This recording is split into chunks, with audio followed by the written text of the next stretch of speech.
All right, it's getting ready. Almost there. Looks like it is there.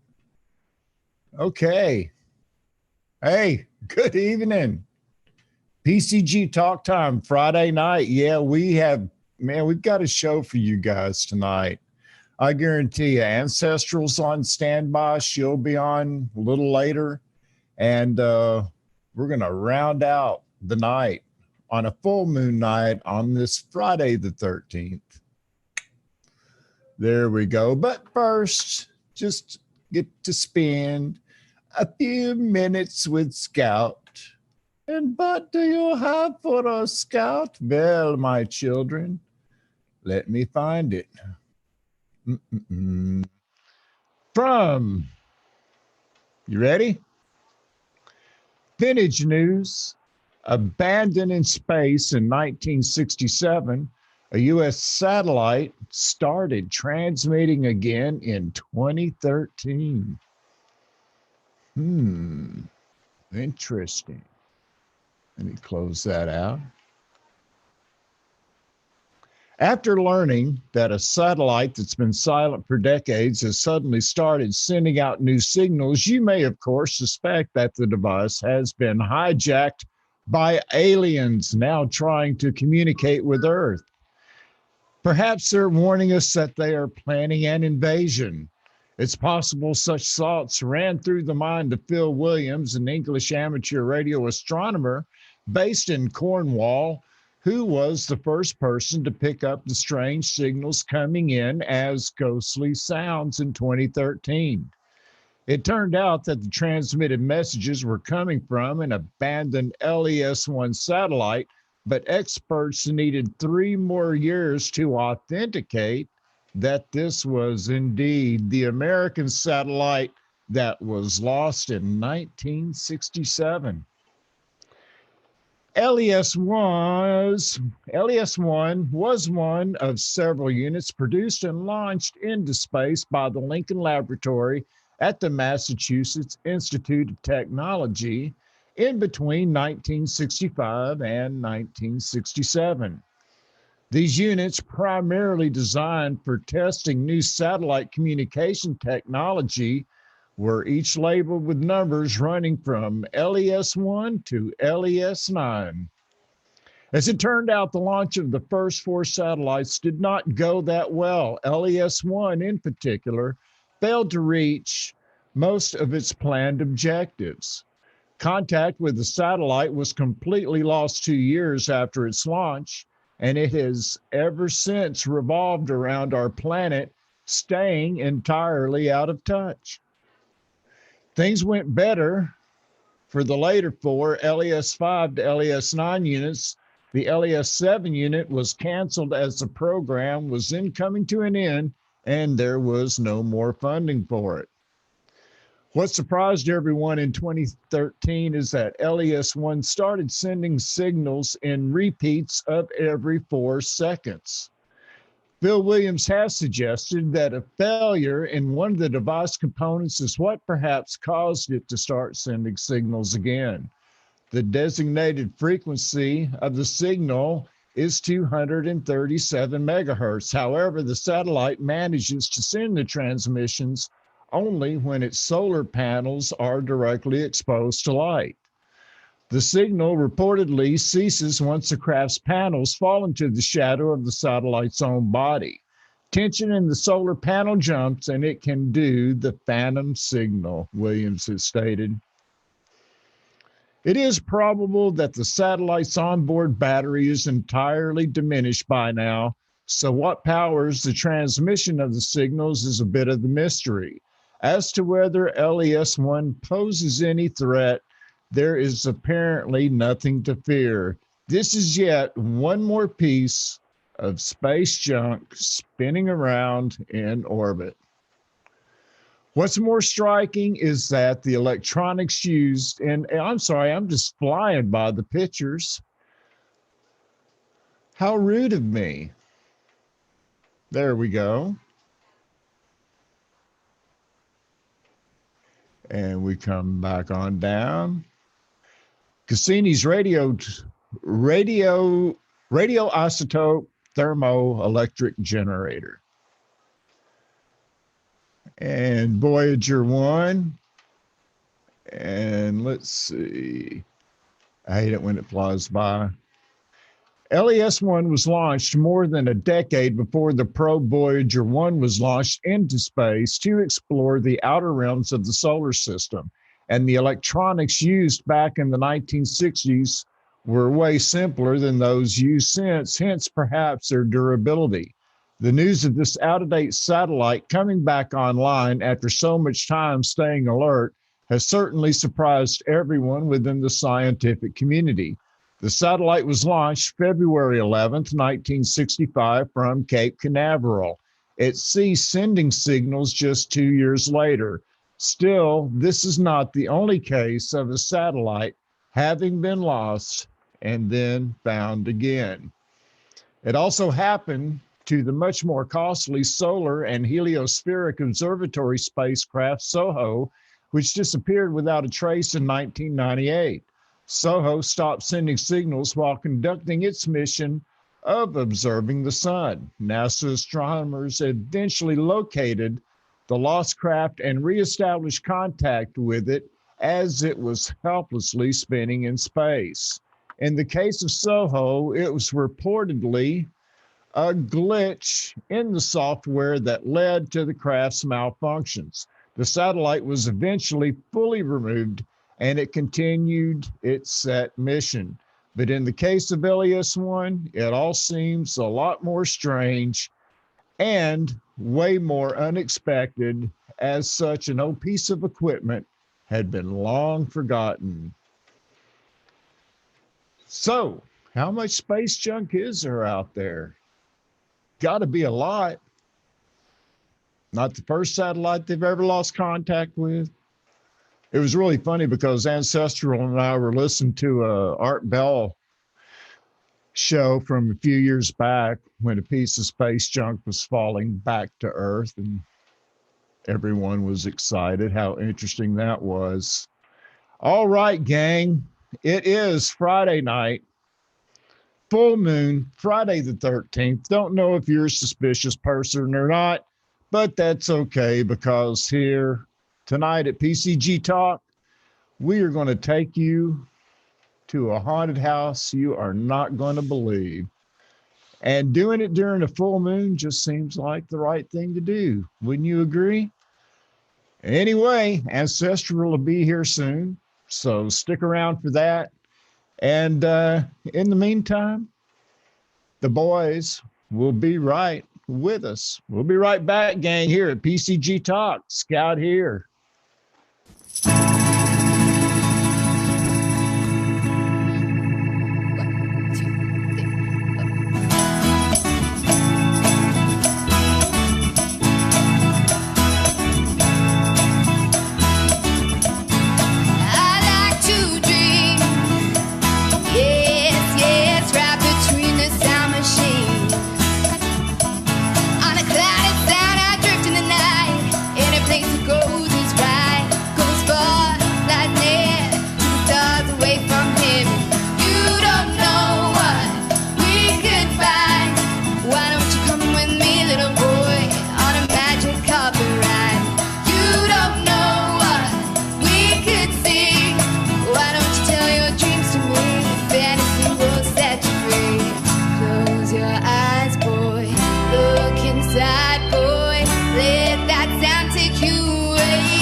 Boy, look inside, boy, let that sound take you away.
power till they're gone. That's the reason we circumvent.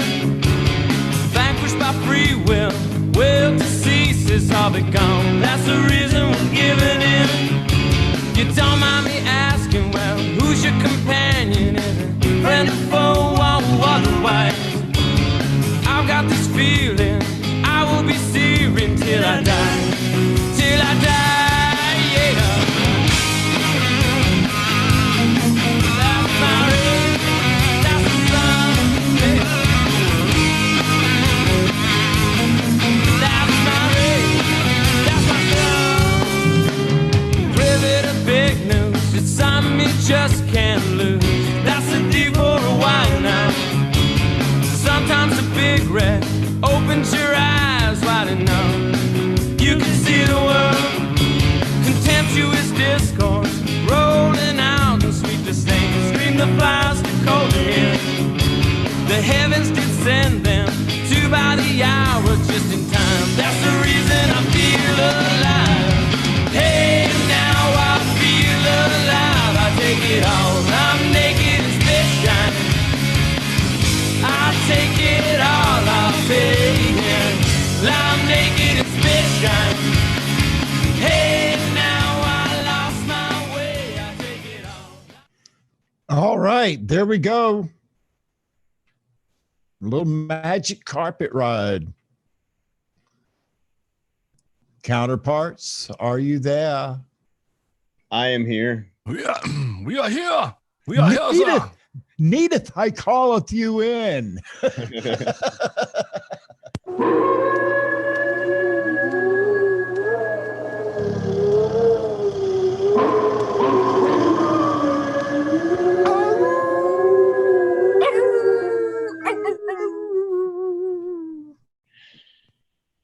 Oh, yeah. What's up, Patriots? Got that full moon feel to it, don't it, bro? Nice addition. Nice addition. Very cool. You know, that was Yes, a it really neat is. article that you had there about that satellite. That was really interesting. You know, when you were showing the pictures of the LES-1, Right. did that thing just step right out of an episode of Doctor Who or what? Oh, man, I Like, know, did you right? look at that thing? And it's kind of creepy to have it, you know, just all of a sudden every 4 seconds start talking to us again when it's got some sunlight. Well, it was funny because it reminded me of Lost in Space, lost satellite signal, lost in space. And I mean, it had that kind of, remember the robot from Lost in Space? Mhm. Yeah. What was that robot's name? I mean, didn't it have like a stage name because it got used so much? It was like in the Twilight Zone once and then used on Lost in Space. And Chat's going to tell us here in a second. yeah, I know. We're waiting on the chat. Trivia time again. Anyway, Honeybee 7, good evening. Red Rob, Marie Damascus, and on Mojo, Lady RWB. Good to see you. Pexter 6, glad you made it in tonight. Yes, that was a fun show this early morning. Marie Damascus, good evening. Deplorable Rex on time. All right, gang. You know, actually, the robot's character's name was the Robot. The The robot. A The B9 class M3 general utility non-theorizing environmental control robot. Known and addressed simply as Robot. Billy Jim 52 says it was Robbie or R9B. What? R9B? R9B? Man, that confuses me as much as your handle does, brother. It's my handle? Yeah, I know. That's all right. It's meant to confuse. And on Mojo says a class M3 bottle B9 general utility non-theorizing. Interesting. You know what my favorite movie robot is, actually? Maximilian from The Black Hole. Did you ever see that movie? With Ernest Borgnine back in the day? No? Man, that does sound familiar. Yeah, Maximilian. Wasn't he, what didn't Ernest Borgnine like play the mechanic or something like that on that? Yeah. Okay. Yeah, I remember that. Let's see. Anybody else? Don't want to miss anybody. Billy Jim. People out there lurking. That's cool. Yeah, Billy Jim Bronco's here. How you doing, brother? Good to see you. Been missing you lately. I got a picture of Maximilian here if you guys want to see that. Oh, I thought you were going to say I had a picture here of Billy Jim. Oh, I just want to see some more Billy Jim. I miss you, buddy. Yes, we all do. That's Maximilian, the robot there. Had those crazy spinning hook hands and just kind of floated in midair. Creepy, creepy, creepy robot right there. You think he could have defeated RoboCop? RoboCop can't go to space. Yeah. Well, we actually don't know that now, do we? Yeah, well, there's another chat question there. Boy. I mean, it was, there been a well, no, RoboCop? you're probably right. It's Detroit PD. It probably had a low budget. They couldn't get high. They had too much lead in their water. Yeah, there you go. Let's see. What else do we have? Lears to see. Hey, what's going on? A long time, man. Good seeing old names pop up again. Really is. So, guys, as we await on Ancestral, what thee thinketh of the fulleth moon? Actually, it's the smaller of the fuller moon, right? The smaller? Yeah, I think it's the smallest because it's further away. 14% smaller. Oh, okay. The last couple have just seemed like they were huge, especially here in Oregon, you know. It's like, wow, that's a giant moon. Bright, shiny. We like bright objects up in the sky, don't we? Ding! Robbie the robot.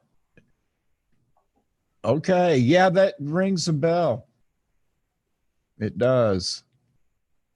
Because, man, how many different, there were several different shows that robot was in. Lears to see. What's up, guys? Actually got the alert. You are live. Usually I don't. Yeah, I know that seems to be a going concern here with a lot of different channels across the way, let's say. All right, guys, what do you want to talk about? What do you want to bring forward? And Chano. Yeah. Oh, no. Wait, what are you thinking? Anyways, that Robbie the robot was Forbidden Planet. Forbidden Planet. It's almost the same as the robot was designed by Robert Kinoshita, who also designed Forbidden Planet's Robbie the robot. Both robots appeared together in Lost in Space episode 20, War of the Robots, and in episode 60, Condemned of Space. So I wonder if it was like one of those good versus evil robot things. Interesting. We'll have to have movie night one night in Zoom. Oh, Yeah, we've been doing that. yeah. But not with me. No, we keep inviting you, but I know it, and I stay out for the safety of the children. it's probably best, right? Yeah, right. Oh man.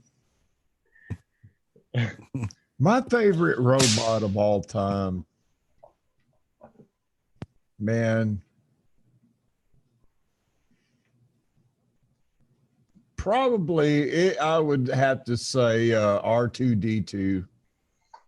The real hero of all the Star Wars stories. You know, he's not intimidating. He's kind of there. And if he's got something to say, you know, he lets you know. Other than that, he don't bother you. Well, he's got multiple talents too. He flies a Can fly an X-Wing fighter. Yeah. Can download the schematics to the Death Star. Jeez. Open the gates of the compound on the forest moon of Endor. No kidding. Hologram.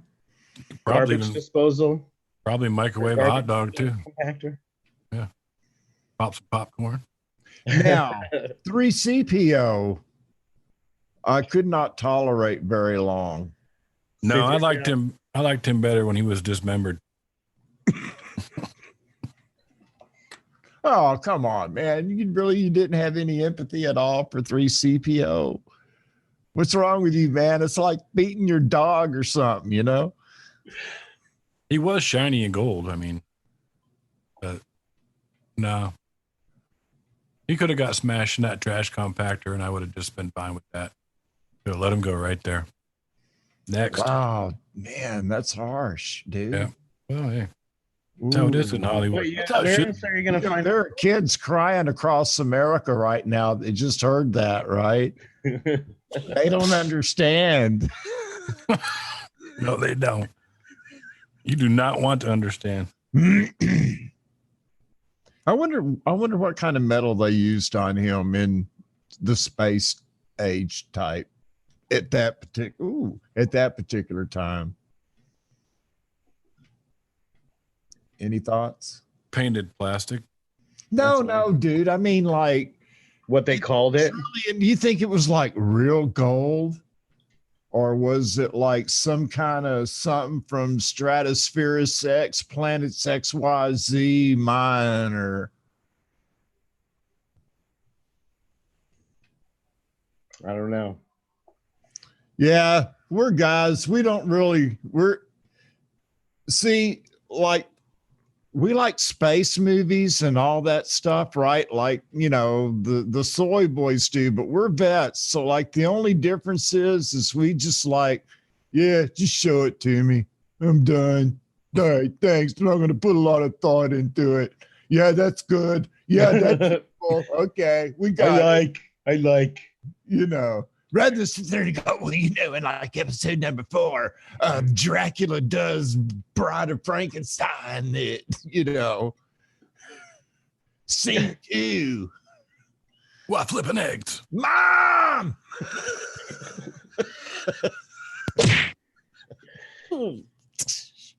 Yeah, but Deploribus Rex said the metal was gadronium. Said that what now? The metal was gadroidium.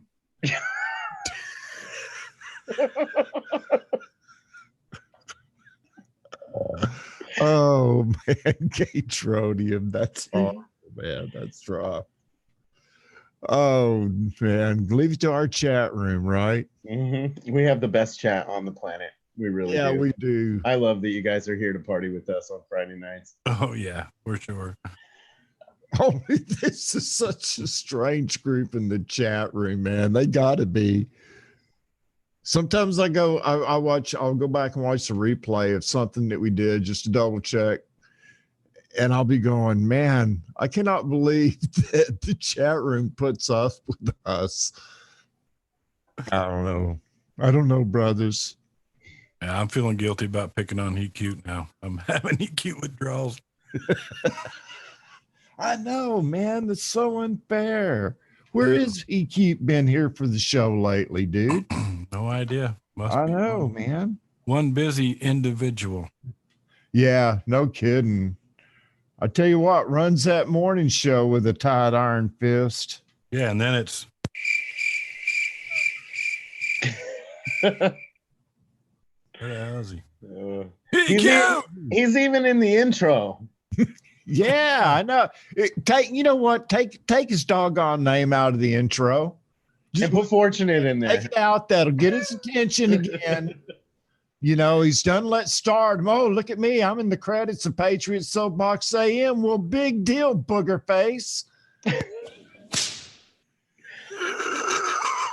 So am I. I'm not.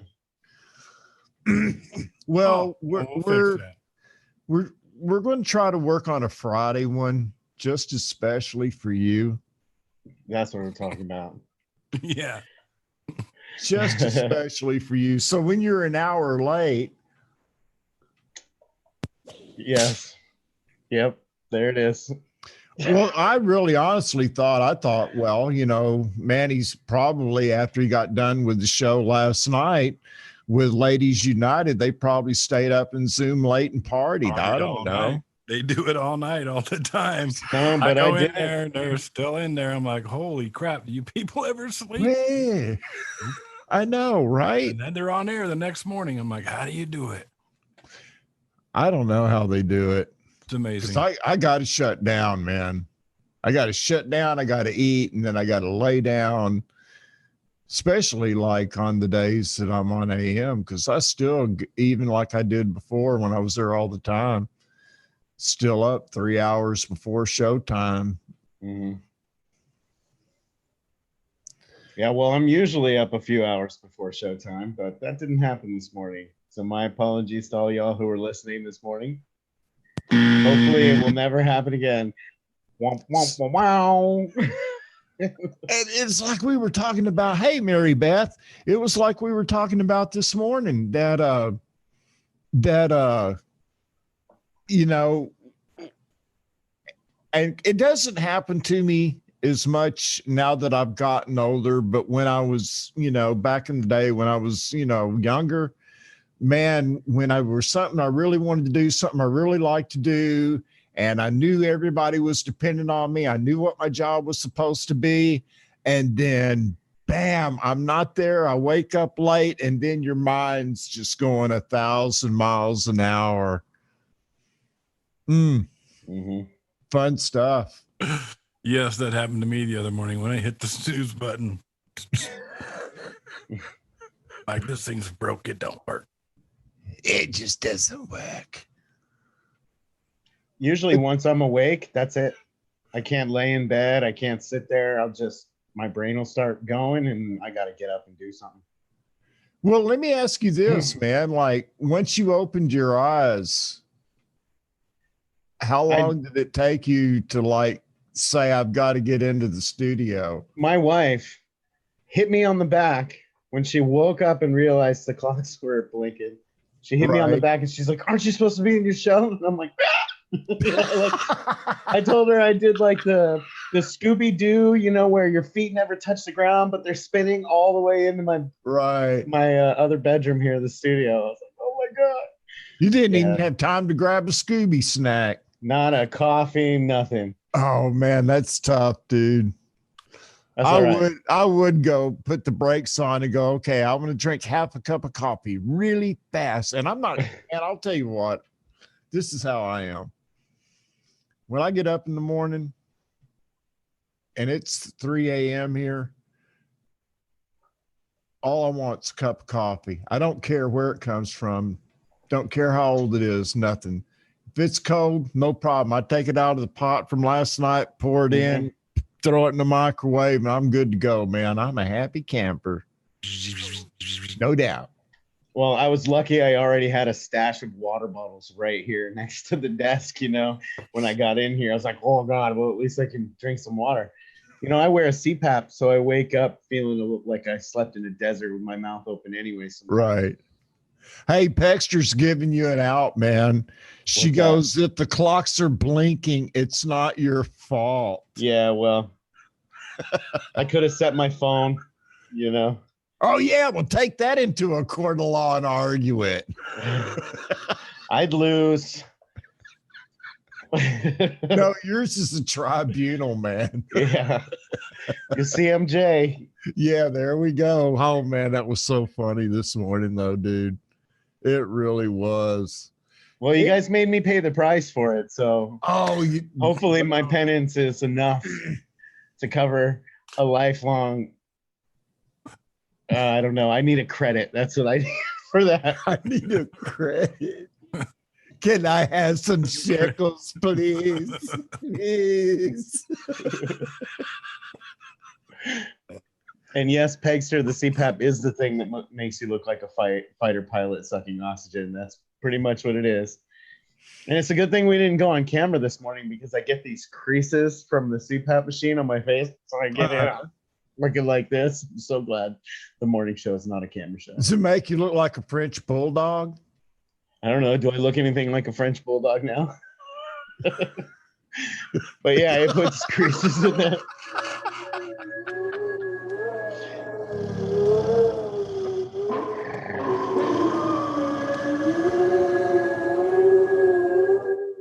It is full moon night. Full moon night. No, you look, I don't, man, we all look like some kind of animal, you know, but Chano looks so much younger with this magic camera filter on. Isn't that cool? Yeah. She sent it to me in the mail and I just applied it. You're so funny. You make me laugh. That's how I look when I wake up. You look marvelous. Don't hate me because I'm beautiful. It's all magic. It's all magic. Oh, don't worry, Fortune. I hate you for a lot of other reasons. Anyway, no, I'm just kidding. Love it. Feeling the love. Feeling the love. Feeling the love, man. Yeah, who was it that brought up that we should have like Choctaw-tober or Chalk Fest? Chalktober? Chalk Fest. It was Chalk Fest. Okay. HPWI. Chalk Fest. Oh man, that would be a hoot, man. Like just find a field out there in Oklahoma somewhere, run a big long extension cord. Hey, Bub, I need about 500 yards of extension cord. Hook up these amps, right? You will not have to twist my arm very hard to get there. Oh, that would be fun, man. Yep. Oh, that would be fun. And I'll bring the PA. Ooh, and the sound effects. That would be very, very, very cool. Okay. You know what? Let's trip out. What's up, Coop? Is Coop 437 out there? I'm looking at a different Yes, sir. screen. All right, Coop, what's going on, man? Love the videos the last couple of days of you scooting around Great Falls. You guys ever get a chance, check it out. Coop's just like an old hippie doing his thing. Best way to put it. And if you ever need to know anything about a Batman watch, he's the man to talk to. I might have to talk to him. No kidding, man. All right, everybody. This one's a little long.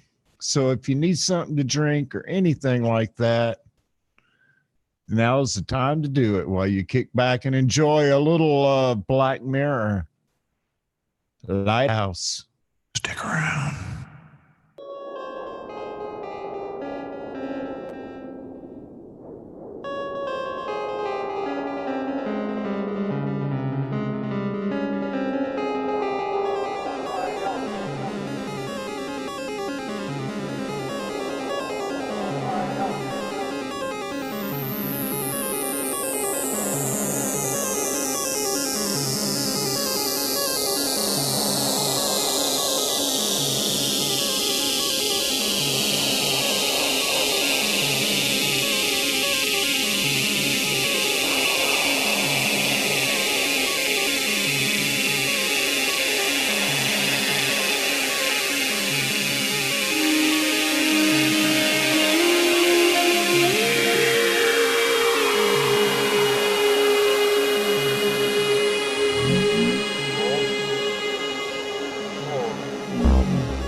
like how I held it.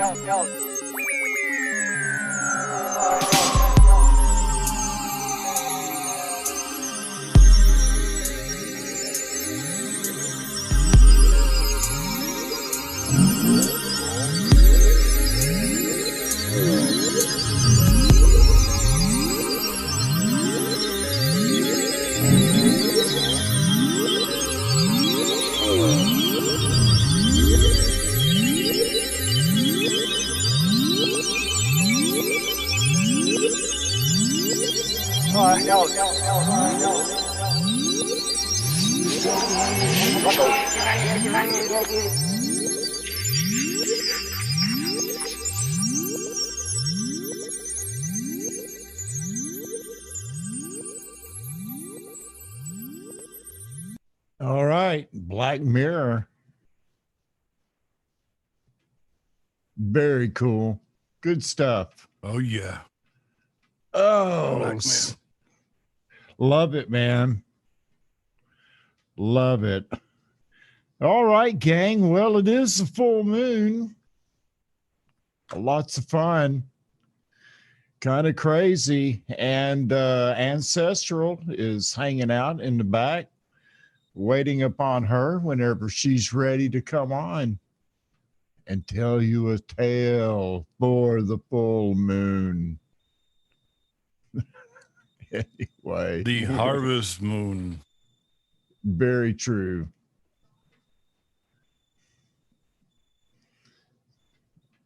Yes. So she's trying to break in, I can tell, but I'm not hearing her. So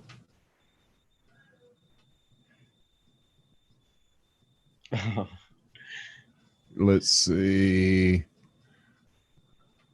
All right, guys, hold on one second. Let me help Ancestral. All right. All right. Can I go to the chat for a little bit? Yeah, go for it, bro. All right. So what's up, Honeybee? Modini out there, pegs for 6 as usual. Chirping Cricket, looking good. Deploribus Rex, Orion 91, Sludge Pumper, Marie Damastis, Lady RWB, DJ HPWYMC, Red Rob, looking good out there in the land down under. Leers to see. I don't know you well, but it's good to see you here. It seems you've been around longer than me. So good to see y'all. Everybody's looking awesome out there. Billy Jim. Definitely good to see you, brother. Coop 437. Trisha Jones was here and may be away already. She had just a little bit of battery, but she checked in. Thank you so much for doing that. And I'm sure you guys saw in the chat, I did drop some links to our Teespring and to our Patreon and our PayPal if you want to help out the channel.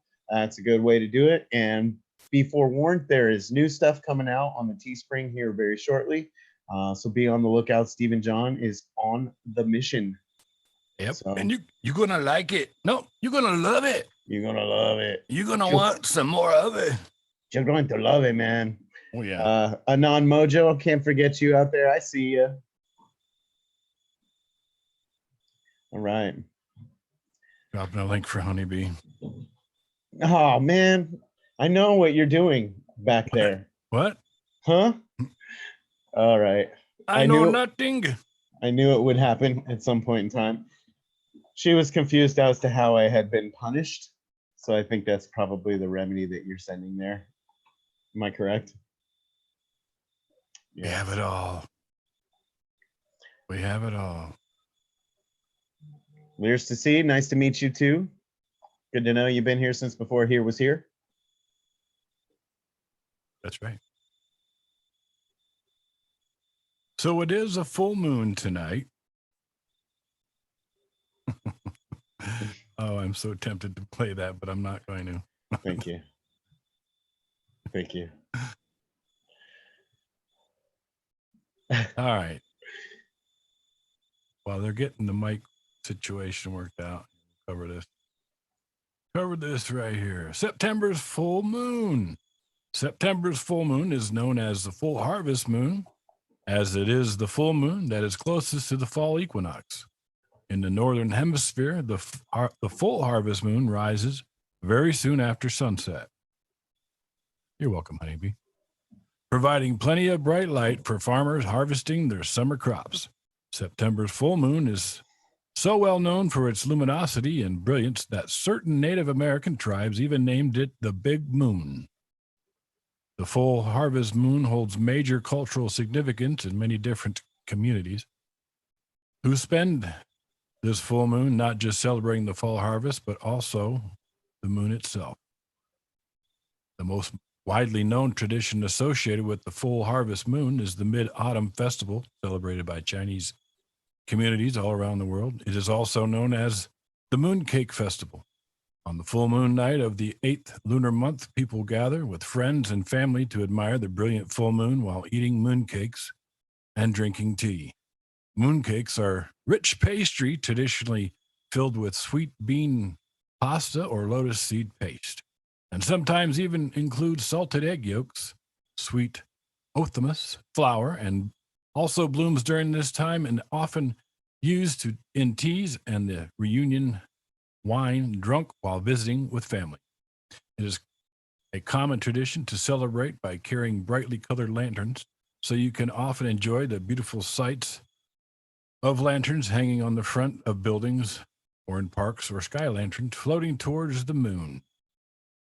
I think we might have a mic working now. Test, test. I can barely hear you, Ancestral.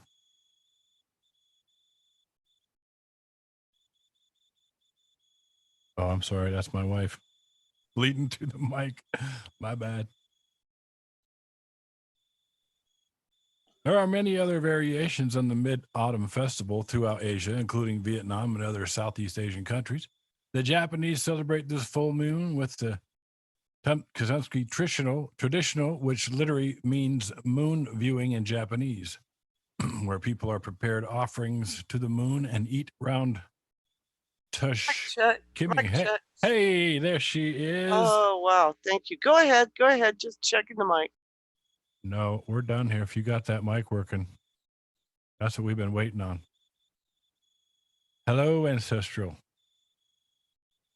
Good evening. Hi, guys. I'm just trying to finish up here, get into my website so I can also view what's going on. So how are y'all doing tonight on this lovely full moon? Doing great. Looking forward to having you here today. Oh, yeah. Been thinking about it all day. Well, it's weird because it's like every time I try to do this story, something comes up. It's a little spooky. Mm-hmm. So I gotta adjust my headset and everything here. Sorry, gang. No You're worries. Good. You're 5x5 in this room. Mm-hmm. Yep, sounds good here. How about it, chat room? Do you hear Ancestral okay? They can tell us.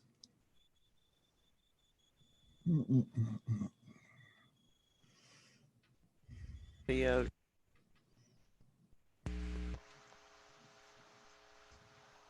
Marie Okay. Damastis says, take your time, doll. Yep. Well, thank you, gang. You're all 5x5. So where are we going on this early September Eve? Mid-September Eve. Well, the reason I came here was to, I want to tell everybody in the chat room hello. Ladies out there in Red Rob. We're all giving you 5x5s. Deploribus Rex. Everybody's out there. Okay. So before I start this, so I can work into this little spooky, from the spooky side of the YouTube, I've been watching this, I always have to think about the old saying, be careful who you follow. And boy, am I really watching one of those right now in the conservative world. But yeah, that's an interesting thing altogether. And maybe not the time tonight. Maybe we don't want politics tonight, but I've been watching some spooky stuff going on out there. So, however, I just had to mention that I hadn't been on Twitter, and I feel better for it because I've been trying to avoid Twitter. Because I always feel like after I come out of Twitter, I need to pour holy water on myself, especially if I read anything that come from leftists. Yeah. I've just learned to pretty much most of those people are so far, especially when you're speaking of Twitter, those people, many of them are so far gone that there's no speaking to them. So I don't believe in just generally censoring people, but I do believe in blocking just negative energy. And I guess that's a perfect segue into the story about Zuni, talking about negative energy. And I guess I'd like to set up in your mind, I don't know how many people out there have. Now, Fortune, you lived in Arizona? Yes. Okay, Tucson. Tucson. We Yep. both did. And some time in Sierra Vista. Okay, and Chano lived in Arizona. So for those, Tucson. Yep, we both been to A Mountain at different times. Yep. Okay. And so did you spend a lot of time in the region? I imagine Fortune did. Oh yeah, I was all over the place. Okay. So a lot of people, I don't know if everybody in chat has been out to Arizona or spent time in New Mexico or way south Texas, but that whole area, and there's other areas throughout the United States that kind of connect. When I look at it, how I try to tell people some of the stories is it's like what was the game we played with Kevin Bacon? 6 Degrees of Kevin Bacon, how they all connect. Yeah. Right. Well, in New Mexico, it's ancient land. I mean, you've all seen the photographs of the ancient ruins, and there was an ancient people. They were before the native people had, quite possibly before they had language. Some of these tribes are really old. Some of the things out there, we're not even sure what they mean. When you find some of the rock petrographs, you wonder what they're trying to tell people. Somebody was talking to us about the paintings with the presidents with 6 fingers, and I always remember one of the rock art that I saw, the figure had 6 fingers. But if anybody can, in your mind's eye, you have this, what appears to be desolate, dry land, hot in the day, it can get really cold at night. It's very mysterious. It's very open. So if you're a city dweller, it can be kind of unnerving because it's miles and miles and miles of open land and places where stories have been for a very long time, like the Superstition Mountains. People are terrified. I know people that will not go into the Superstition Mountains at night. They just don't. There's other people that have gone in and never come out. And when you get to some of these tribes that live down there, their stories are old, especially like the Zuni. Everybody knows that most of Arizona, Texas, New Mexico at one time was underwater. It was an ocean. And the Zuni people are so old that their origin story starts with basically that. They know that there was a sea there at one time. Oh, there you go. The 6 fingers, yeah. And we do know there's vortexes. I believe in Zuni there's vortexes. There's just areas that are very powerful, and some of those mountains are very powerful. And when we lived there, a lot of people did not have radio or TV. Well, you had a little radio. It came PBS, I think was, or whatever they call it when it's radio, Yeah, public broadcasting. Mhm. public broad, and most of it was in Navajo. So I really started to learn Navajo because that's what I listened to every day. So, but I'm going to tell you the story of how I got there, and it all began in South Dakota, and I heard that Zuni was looking for nurses, RNs for labor and delivery. And apparently, through the grapevine, I'd heard that some core nurses, what we call core, decided to just kind of bail. I mean, which is really unusual. Usually they put in their paperwork and it takes a while and they leave. But from what I understood, that there was like 3 or 4 nurses that went, that's it, we've had it, we're out of here. And so they were kind of desperate. So I made a call down to Zuni and I said, do you want to do some transfer work? And they went, yeah, we'll do the transfer. Come on down. We'll have a house for you when you get here. So I was like, right on. We'll just send me the check. I'll pack up and go. And that's how it began. So we get down to Gallup, New Mexico. And that night, I had my paperwork so that I could pick a hotel, and I picked one of the hotels there in Gallup. And the hotel in itself was a trip. I don't know if anybody's familiar with Gallup, but at the time, it wasn't real updated. So the hotel I got looked like the conquistadors ran it, Spanish conquistador style, with red shag carpet. It was quite gaudy, but it kind of, it fit. So I was willing to deal with that, excited to get down to Zuni and see what was up with the Zunis and where I'd be living. And the next morning I get up and go down to Zuni and start my work, getting to know everybody and grabbing my paperwork from the area office. And I said, oh, where's my house going to be? And they went, oh, we forgot to tell you. Right now, we don't have a house. And I went, wait a minute. I've got my husband, 2 children, and a giant German shepherd in a tiny little conquistador room on the main Dragon Gallop. I said, how long is it good? Oh, it'll be a week. Okay.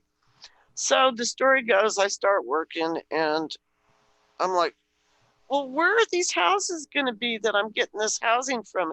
Oh, well, they're not real sure, but I thought they were building houses. Well, they're not quite.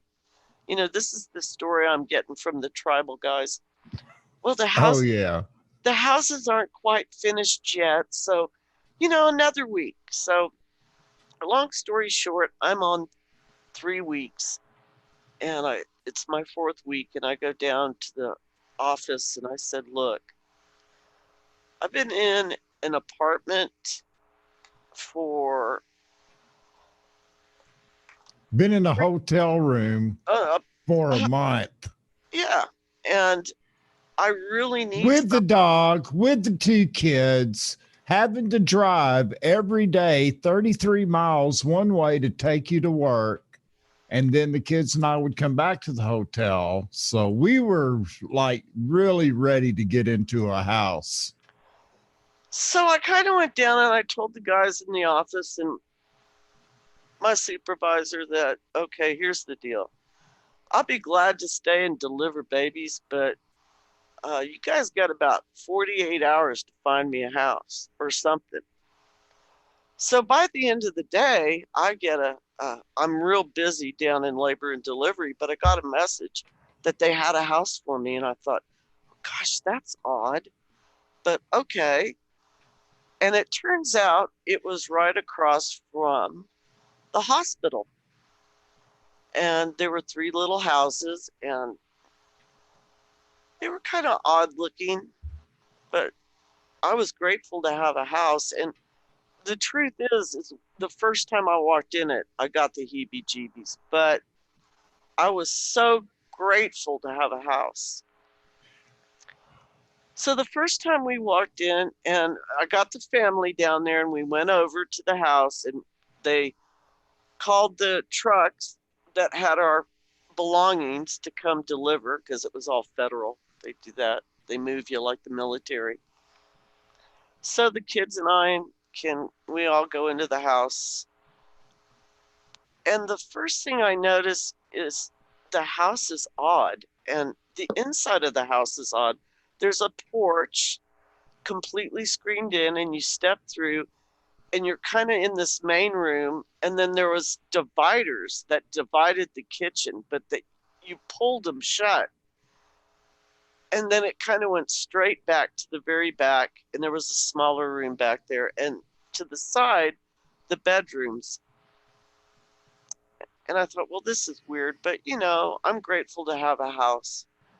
And so we kind of settled in a little bit that evening, and I said, well, kids, you need to get a bath.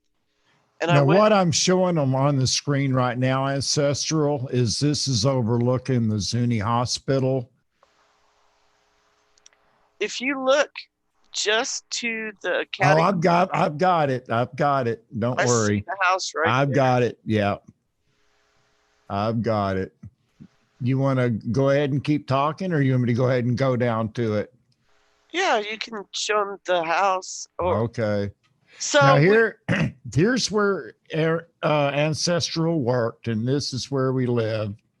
The house that we are going to be discussing. And the one thing, I don't know if you can see it if you pull up on that picture, but right across in front of that house is the archaeological center.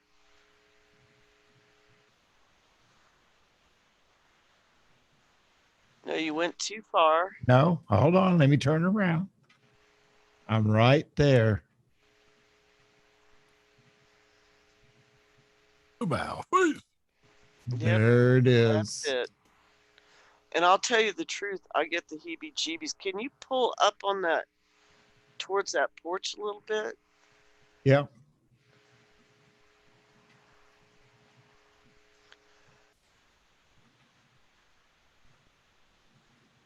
Okay. So, and if you turn to the other side, looks like something's changed there. The archaeological building used to be straight across the street. But that night, I decided, okay, kids, it's time for a bath. And it had the most bizarre bathtub. It wasn't a full bath. It was like a half bath. It was just bizarre, this bathtub. So I put the kids in the tub, or I'm getting them ready, and I turn the water on, and I hear Joey go, Mommy, this water's ugly. And I turn around, and I kid you not, the water is coming out of the tap black. Like, I had to look and focus, like, okay, is it rusted pipes? And I'm looking, and I realized that the water is black. So I'm like, okay, wait a second. I pull the plug, and I let it all out. And I had to run a lot of water, and I finally got it lightened up in color. So I thought, well, I'm going to have to talk to the maintenance guys about this, because this is not okay.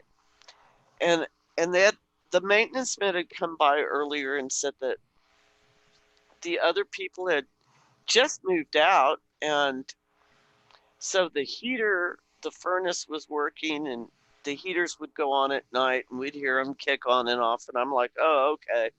And it had those heating elements that run through the room on the bottom of the floor, like long. They would run the length of the base of the floor, right? So if anybody's lived in a house like that, those things will pop and crackle at night. So you'll get, you'll go, oh, that noise I hear. Oh, that's just the furnace. No big deal. And then remember in the kitchen were those incredibly large sinks? Yeah, the kitchen was bizarre. That was the other part of the house. Now, there were these pull velour doors that you pull from the wall to shut the kitchen from the living area, but they went all the way across. It wasn't just a door space, it was like a whole wall that pulled shut. And in the back of the house, there was this bizarre little room that I never understood, but the stairs down to the basement. First time I went back there, in my head, I actually heard, "Don't go down there." And I never did the entire time I lived there. But I will say the next day I went to work and I said, "Hey, maintenance guys, what's up with the water?" And they're like, "What are you talking about?" And I said, "Well, the water's coming out of the taps black." And they were like, "No, we've never heard anybody." And I said, "Well, dude, I know what I saw." "Well, we'll come by and check it, but somebody moved out of that house, so they never complained about it." I'm like, "Okay, whatever." So one of our first couple of nights in the house, we go to bed, and as usual, I started hearing noises, and I thought, "Oh, it's just those those heating elements." But they were unusual. Like usually those things kind of pop and crack, and this sounded like stuff moving. And about the fifth night, right about midnight, our daughter's sister woke up screaming. And when I say screaming, this kid was screaming as if she was terrified. Now, Ancestral, I've got an angle of the house, and I don't know if you can see my mouse where I'm circling right there. That was her bedroom right there. That's the window to her bedroom. Our bedroom was right here, and Joe's was in the center hallway.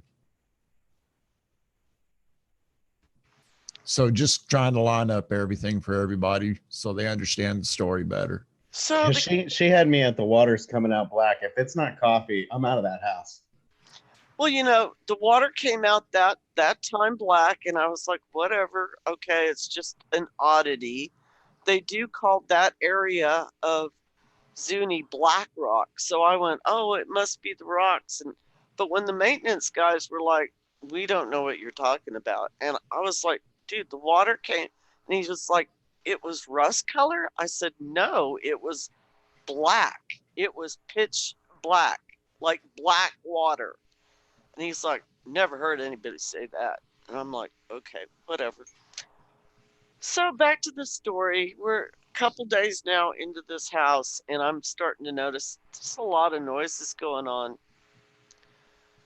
And I think it was one of my days off, and Scout and the kids said, "We're going to go messing around town, and I'll be back later." And they left. Well, I was sitting in the living room, and I thought, well, didn't think anything about it. I'm sitting there, and suddenly I felt like someone was standing behind me. And I kind of stood up, and I turned around, and I didn't, of course nobody's in the house with me, but I just got that feeling, that sinking feeling that someone's there standing by you. And I'm like, wow, okay, I'm going to get past this feeling and move right along because there's no one here. But I soon found myself where I could not be in that house by myself. Now you can see that house is not very big, but I would go out to the porch, the sunroom, and sit there because I could not sit alone in the house. I couldn't do it. Now, I understand that we had the only enclosed patio on the entire reservation. Just a footnote. Well, I don't know if. Well, it'll come to pass why we did at that particular time. Right. So anyway, as the days continue, now we're about a week in, and I'm starting to notice at night that there's a lot more noises than usual. And now it's beginning to sound like, actually, when you move a chair, when you kind of drag a chair on wood, on a wooden floor, you can hear that it doesn't sound like a heating element. And I would start hearing these sounds and I'd be like, Scout, Ken, do you hear that? And he'd be like, no, no, I don't hear. Well, then again, it started. Sister starts waking up every night, almost on the button of midnight. And she is not just crying, she is wailing as if she's terrified.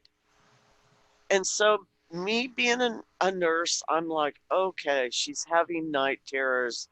This too shall pass. So, I guess about during that first week, did you want to say something, Scout? Now start easing the spiders in.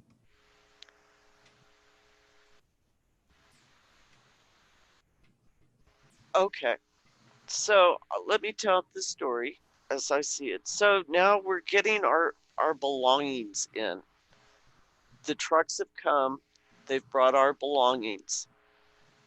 So it's about the first week in the house, and I start to notice that there's these unusual spiders. And at the time, I didn't really enjoy spiders.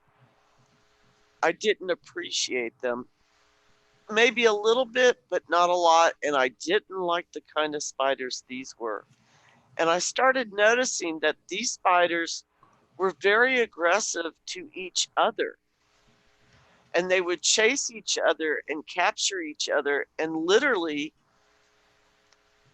and you have to understand it. You can't see it in this picture of this house, but the ceilings were tall. So these spiders would, and it wasn't like it was dirty or cluttered. There No, was just these weird spiders. And I've always been taught not to kill them because they are, tell me, they're protection. But I could not handle these spiders because, I'm thinking of my babies. I'm still nursing my daughter. My little son is there. I don't want spiders on them. It's just a normal thing. So now we've got a child and occasionally my water is coming out of the sinks black. And occasionally, no, not occasionally now, my daughter is waking up screaming bloody murder every night. But now I'm thinking, okay, our furniture is there, the things we love are there, the things that protect us are there, and this too will pass, and they'll get their toys, and she'll get normalized into this move. And so I go into her room one day and I'm taking out from the boxes from the moving men their toys. And of course, when the government moves you, you have to remove all the batteries, and things can't have batteries in it. Toys can't have batteries because they don't, if you get stuck somewhere, they don't want things disintegrating with batteries, in them. So none of the toys had batteries, but I was getting their stuff out of the boxes, and they had a few toys that required batteries to play. One was a round music.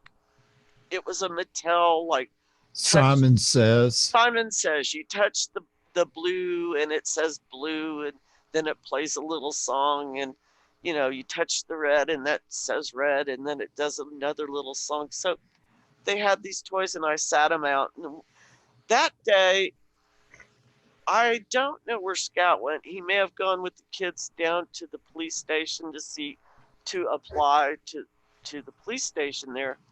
And I don't remember, but I was there alone. And it was a beautiful day outside, very bright and sunny, and the house was bright. And I took some clothes that I had put in the children's bedroom and turned around and started to walk out when the freaking toy started playing.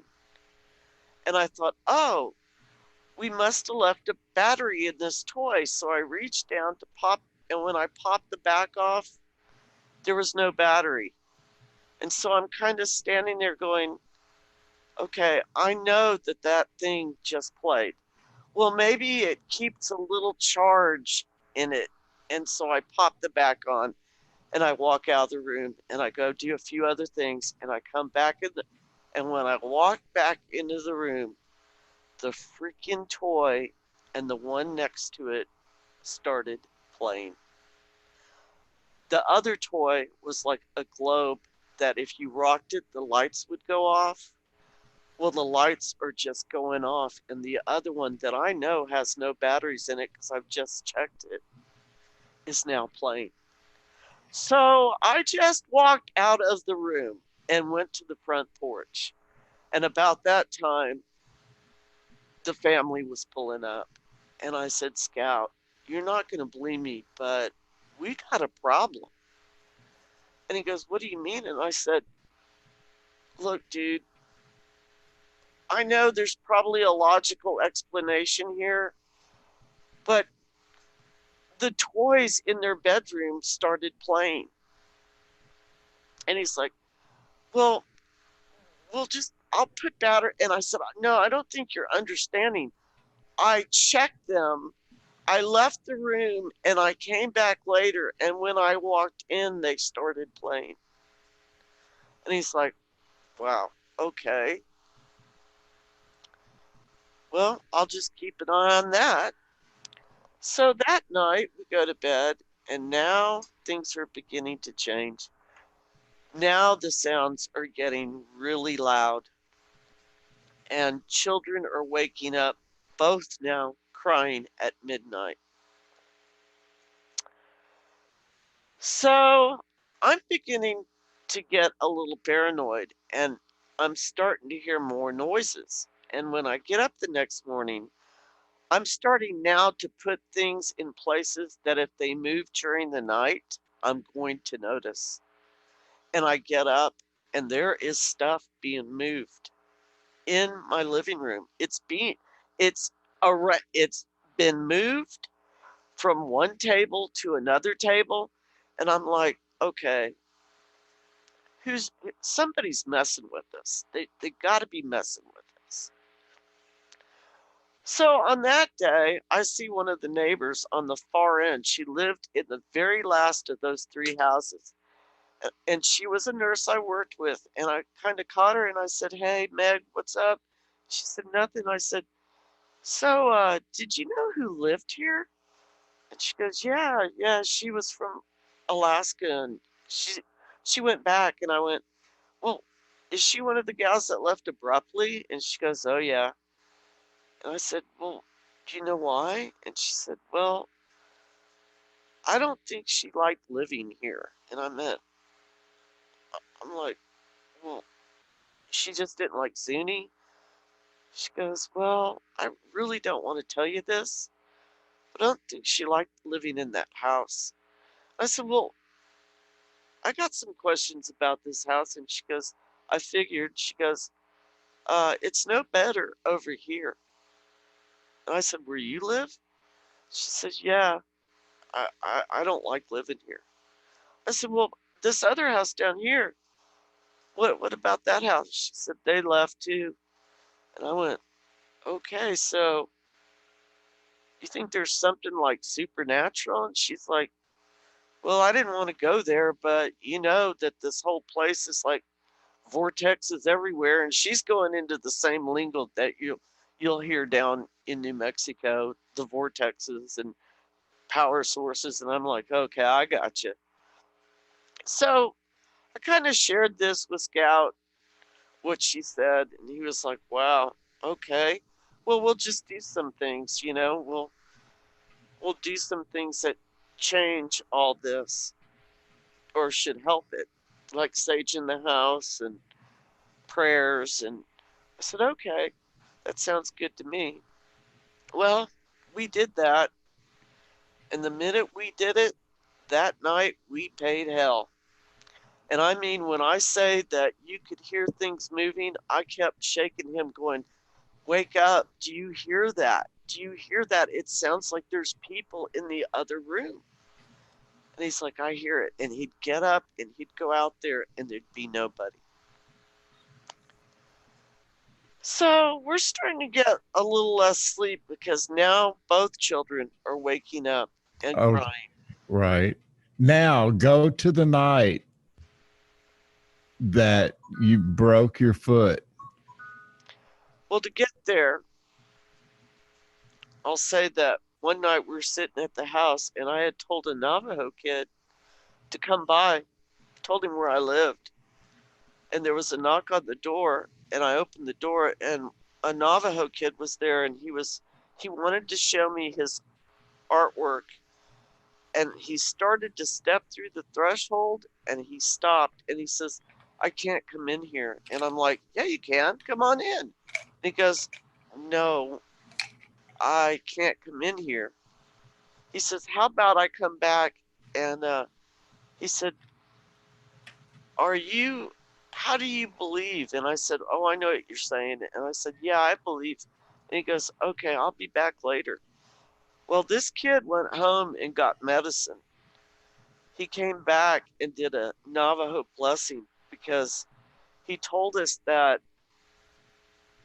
he could feel it, that we had been cursed, that this house had been cursed, and that the witches will put stuff in the yard. And I was like, okay, well, I'll believe that, but okay, well, we kind of know that something's wrong with the house. I can't sit in there alone.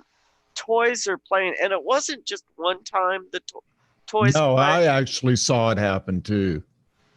Scout actually witnessed it happening. So now we're getting an idea that something is really abnormal in this house. And when I would walk to the back, because I wanted to put a studio in the very back room, the little room like an art studio, I would hear whispers coming from the stairs that go down to the basement. And I would ignore it because it was so intense that it frightened me. But I didn't want my children to know I was frightened at this point. So we're in there one night, and now we're like maybe 3 weeks in, and things are increasing like crazy. The Navajo kid came back. He said, you're going to find something in your yard. They put things in places. They keep watchers. They have watchers that come and watch. And I'm like, man, you're scaring the hell out of me. This is like something I'm not used to hearing about, but I'm glad you're telling me. He said, well, I've put blessings in all the corners of your house. And he said, hopefully this will keep you safe, but you need to find whatever it is and don't pick it up. But Well, he said the witches were looking through the window at Cheyenne because he asked if we left the curtains open. Right. And he said to keep that window shut, but to look for whatever it was. And if we found it. Now, this conversation goes on.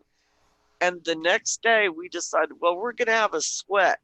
If we do a sweat and we really pray, then we can get a handle on this. So we spent like 2 days building our sweat lodge and getting the rocks. And when it came time to sweat, we could not get the rocks to burn. We couldn't get them hot enough.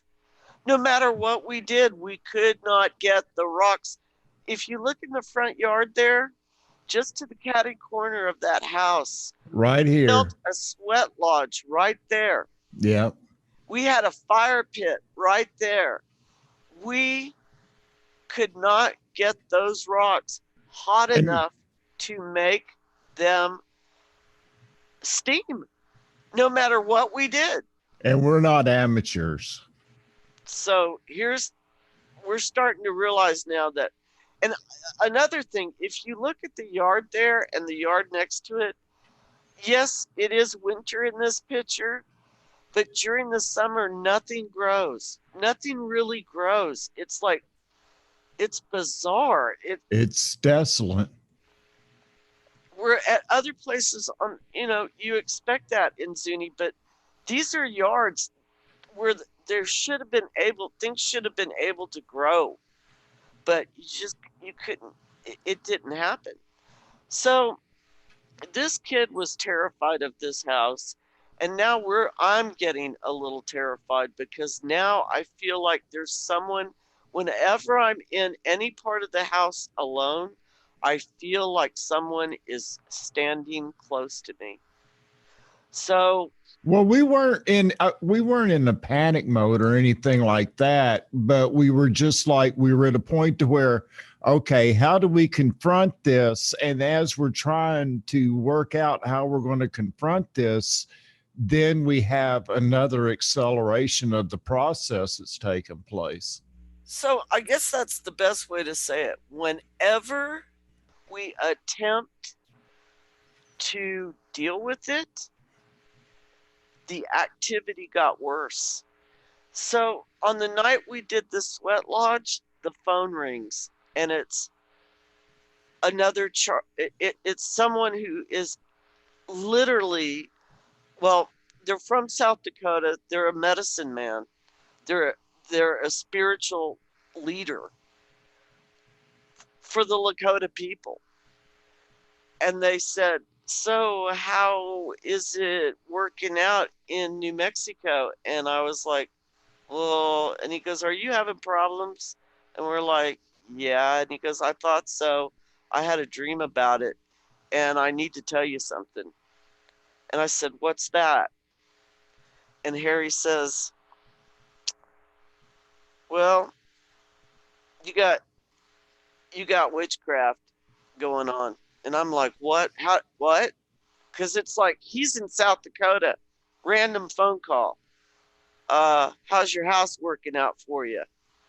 Not working out so good. He says, well, you got big problems. And if you find anything laying around, and he had no idea about this, these are his words. He says, if you find anything laying around, don't touch it. Get you a red cloth and cover it if you're going to pick it up, and burn it right away. And I'm like, now I'm getting a little scared. So after that phone call, it was still in the early evening, and we went into the house, and I said, oh man, I'm getting stressed. I don't know how Scout's handling it, but I'm getting stressed. And after that phone call where he warned us, now I'm getting uptight. So I said, well, I've got to take care of Cheyenne, and I got to feed her and put her to bed. And so I go get my daughter, and I have her in my arms. And, I figured this is a good time. Just calm down while you feed your child, and everything's going to work out. And as I'm sitting there holding my baby, I look on my chair, and there's a spider. And I'm like, oh my God, there's a spider. And about that time, there's another spider, and they start to run. So now I'm like paralyzed because I'm holding my baby as tight as I can hold her. And these spiders run up the arm of the chair, run over the back. And about that time, they're coming down the other side of the chair. And one spider grabs the other spider and starts to cannibalize it. And I flipped I literally lost it. I'm like, I'm screaming for Scout. I said, that's it, Scout. I can't take it. I can't take this lack of sleep. I don't know what's going on. I said, I can't have spiders. I don't know what's going on. And I said, take the baby, take the baby. And I hand him the baby, and he starts to take her to the room. And I go to stand up, and the next thing I know, I'm laying on the ground. And I yell for him, and I said, Scout, come here now. Now he's less than 20 feet away from me. And he comes in and he goes, what are you doing? And I said, I've broken my foot. And he goes, what? And I said, my foot is broke. And he said, your foot's not broke. Come on, I'll help you up. And I said, no. And it didn't make any sense, because when I stood up, I actually stood on the top I can't even explain this to you guys. My foot, even though I thought my 2 feet were on the ground, I actually somehow stood on the top part of my foot. Do you understand? Rolled right over. Like my foot had rolled underneath, but I never felt that. And my foot broke. And so now he's got to take me to the hospital. And he gets me up to the hospital, and they take me aside in a room and say, look, we looked at the break. There's no way you broke your foot like this. Why don't you confess that he did it? And I went, he didn't do it. And they're like, look, man, it's okay. They thought I did it to her. And they said, just admit it. You can admit it to us. I mean, and I went, dudes, I swear to you, he didn't do it. I was in a chair, I stood up, and they went, there's no way. There's no way that could have happened. Your foot is cracked right in half. How are you saying you stood up and stepped on your foot? Your ankle doesn't even work that way. I said, I'm telling you, I stood up and I was on top of my foot. And they went, whatever. We don't believe you, but if you want to someday come in and just confess that he did it, that's cool too. And I'm like, look, I would tell you if he laid a hand on me, I would tell you. I don't know what happened. It just happened. So now I'm in a foot cast. Next day, foot cast. We still have children that are waking up in the middle of the night and will go in their room, and the music, the toys will turn on. The toys will turn on. I'm like, okay, maybe the neighbor's right. It's a vortex. There's energy. It's affecting it. But all I know is my foot's broke. I'm really tired. It's been a month in this house. I'm not feeling comfortable, but whatever. So that night, we go in the house. We're no more nonsense that night. We decide to go to bed. As soon as we go to bed, we start hearing the noises in the living room, and they're loud. They're not like just one or two things moving around. You can hear movement all over the place. And all of a sudden, Scout says, Joe, you should be in bed. And I lift my head up and I'm looking out the door, and as sure as hell, I am looking at what I believe and he believes is our son standing in the shadows of the hallway. And then goes down the hallway towards where the says, noise is. You need to go to bed. And we hear like a little giggle, and it goes the other way out into where the noises are. So he jumps up and runs out there. And I hear him say, Joe, come. And then he kind of stops. And I'm waiting, a couple seconds more. And Scout comes around the corner, and his face is just white. And he looks at me, and then he walks down the little, about 3-foot hall, 4-foot hall, and goes into their room, comes back out, and he is just white as a ghost. And he says, that wasn't Joey. He said, did you see that? And I said, I saw it. What do you mean that wasn't Joe? Now I'm getting to panic. I'm in a panic now because I know what I just saw. And I said, I saw that. It wasn't Joe. He goes, no, it's not Joe. It's not Joe. So I get up and I go in and look at the kids, and they have clearly been asleep. So now I'm really spooked. I am like, oh my God, because I saw it, you saw it. We had a real tough time sleeping that night. And the next day at work, I don't think I talked to anybody about that. No, and the next day is when Harry called. Well, if you were listening, I would have told him about Harry calling. Well, he did call No, back this was the second time. the second time he called, and you can tell him about that call because you were on that call. Okay. The second time Harry calls, and he goes, "So how's it going?" And I tell him everything that's going on, told him about, the noises, the toys all over again. But now we've added that Erin has, broken her foot, and the incident with the spiders, and about Joe, and more noises getting louder. And he goes, he goes, "I know it." He says, "I know it's bad." And he says, "Okay."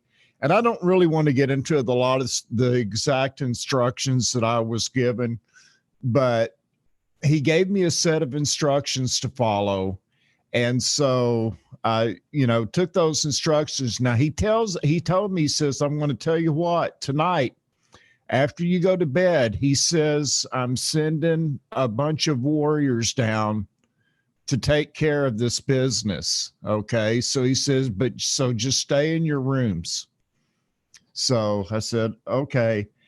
And so how do you want to proceed for here on that, Ancestral? Shall we go ahead and just give different parts of what we did? Because it kind of plays in to the whole experience, really. Well, we can give pieces, but I will tell just what I remember. That next day, I went into the room and I started saging the room for the kids. And when I was in there, one of the toys started playing. Now, this time, I knew that the toys had batteries. And I turned around in jest and I said, "Are you trying to talk to me?" And the toy lit up. And I was like, "All righty then. Something is trying to make contact." And one of the things that Harry had said, and I didn't tell Ancestral everything that he had told me, but one of the things that Harry had said is there is a little boy in the house.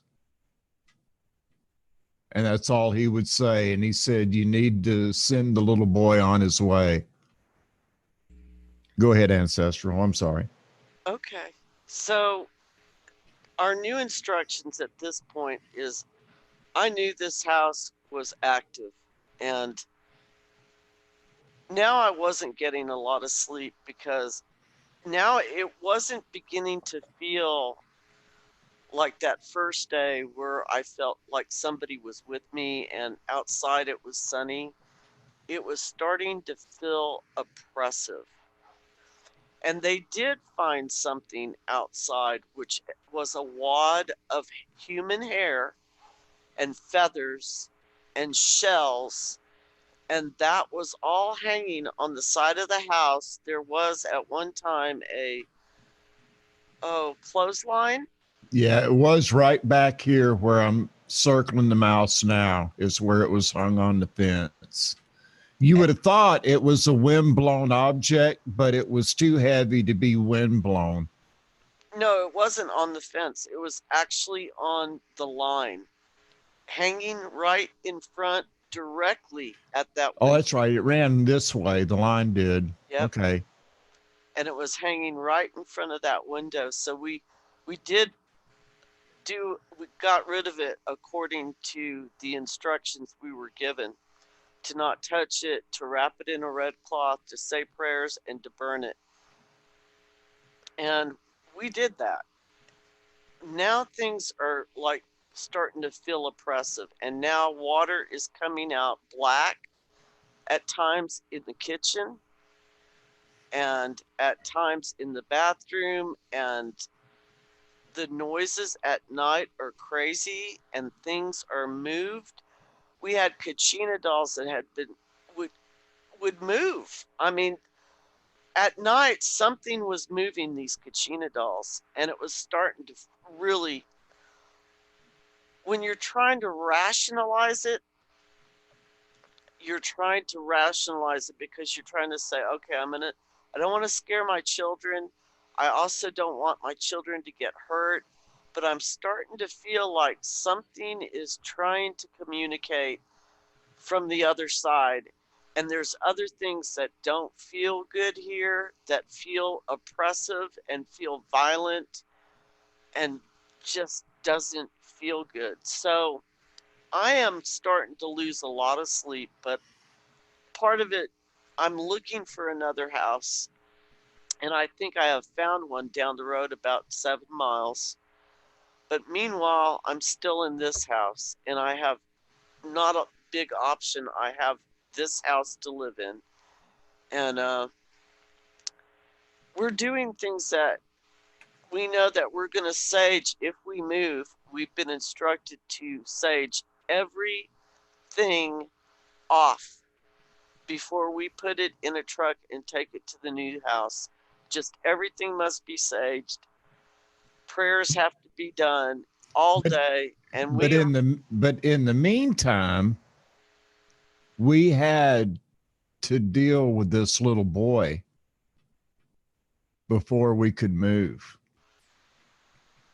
Am because I remembering this right? Because it seems like at that point we weren't looking for a new house, but it was a couple of days later what you found out after what we did in this house, what you found out at the hospital right, we knew is when we went to move.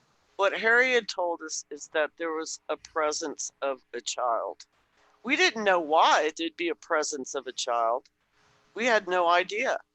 So one night I had to work a night shift, and one of the Zuni girls that I worked with that I really enjoyed her, she always made me nice fresh tortillas and really good chili sauces. And so one night we're at work, and she goes, "Boy, you seem really different tonight." And I said, "Yeah, I haven't been sleeping too good." And she goes, "Really?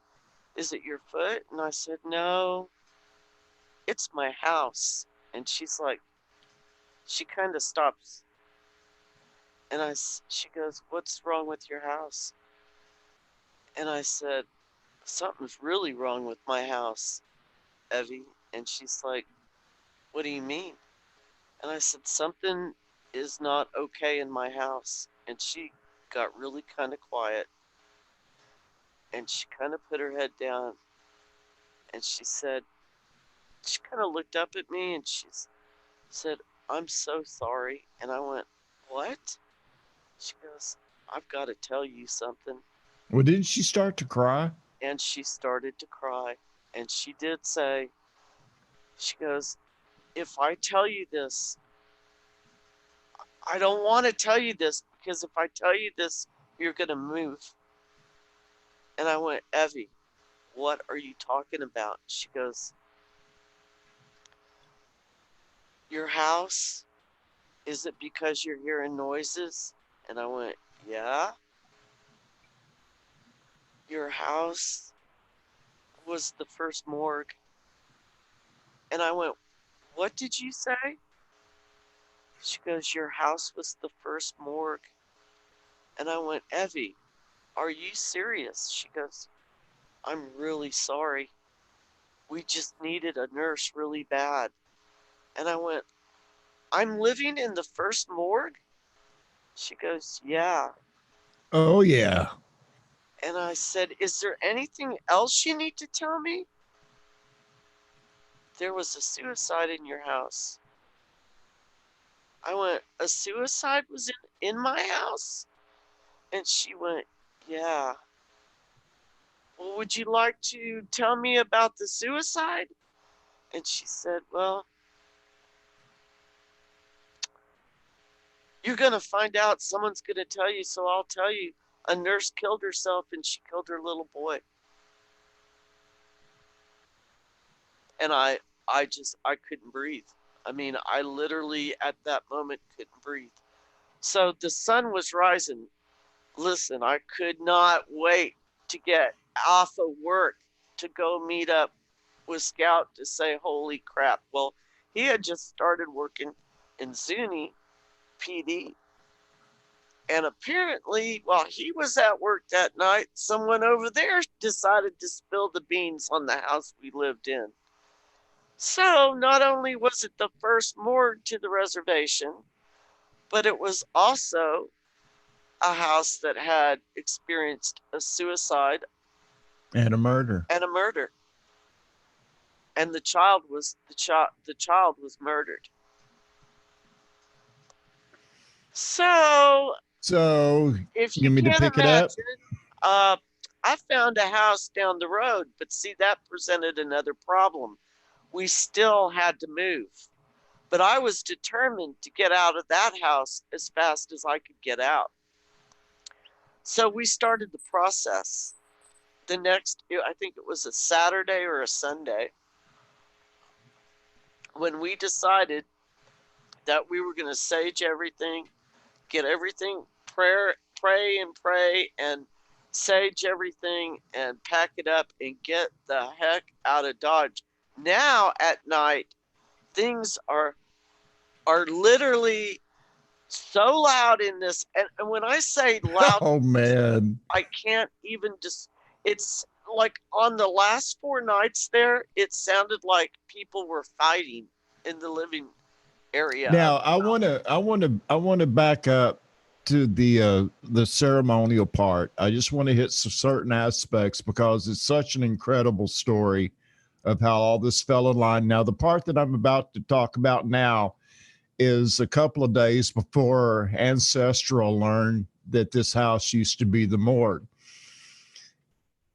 So we basically had our instructions on how to deal with this and what to do. And so we proceed to do it. Now we're burning sage. Understand this. We're burning some heavy amounts of sage in a coffee can. Okay. We're going through it. We have certain things that are very important to this with us.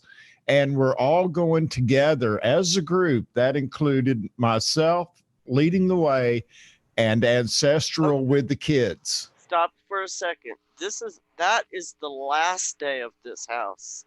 Yeah, it was pretty much the last day. Because those children would not have stayed in that house after that event on that day. Okay, but I thought it was before we found out. I'll take your word for it. No, it was on. We had found out what we were dealing with. But so we had to sage the house out, and we had these smudge pots. And when I say we saged this house out, look, I'm surprised the fire department didn't come up the hill, because we are saging this house out. And the fire alarms aren't going off in the house either. And they're working. And so then part of the instructions were the very last place Harry had told him to sage would be the attic. And he would sage the attic. And I thought, whatever, but if that's what he told us to do, we'll do it. So I'm kind of having to help Scout get up on a ladder so he can lift the lid. And when we get near the fire alarm, it's not going off with the giant sage. I mean, No, it's not. It should have been too. Because the government checks your they actually have maintenance guys that come and check your alarms. The smudge pots are not setting off the alarms. I mean, they are billowing sage smoke out, and they're not setting off the alarms. And Ken is praying, and he lifts the lid, and he says, whoever's here, you need to, we want you to leave.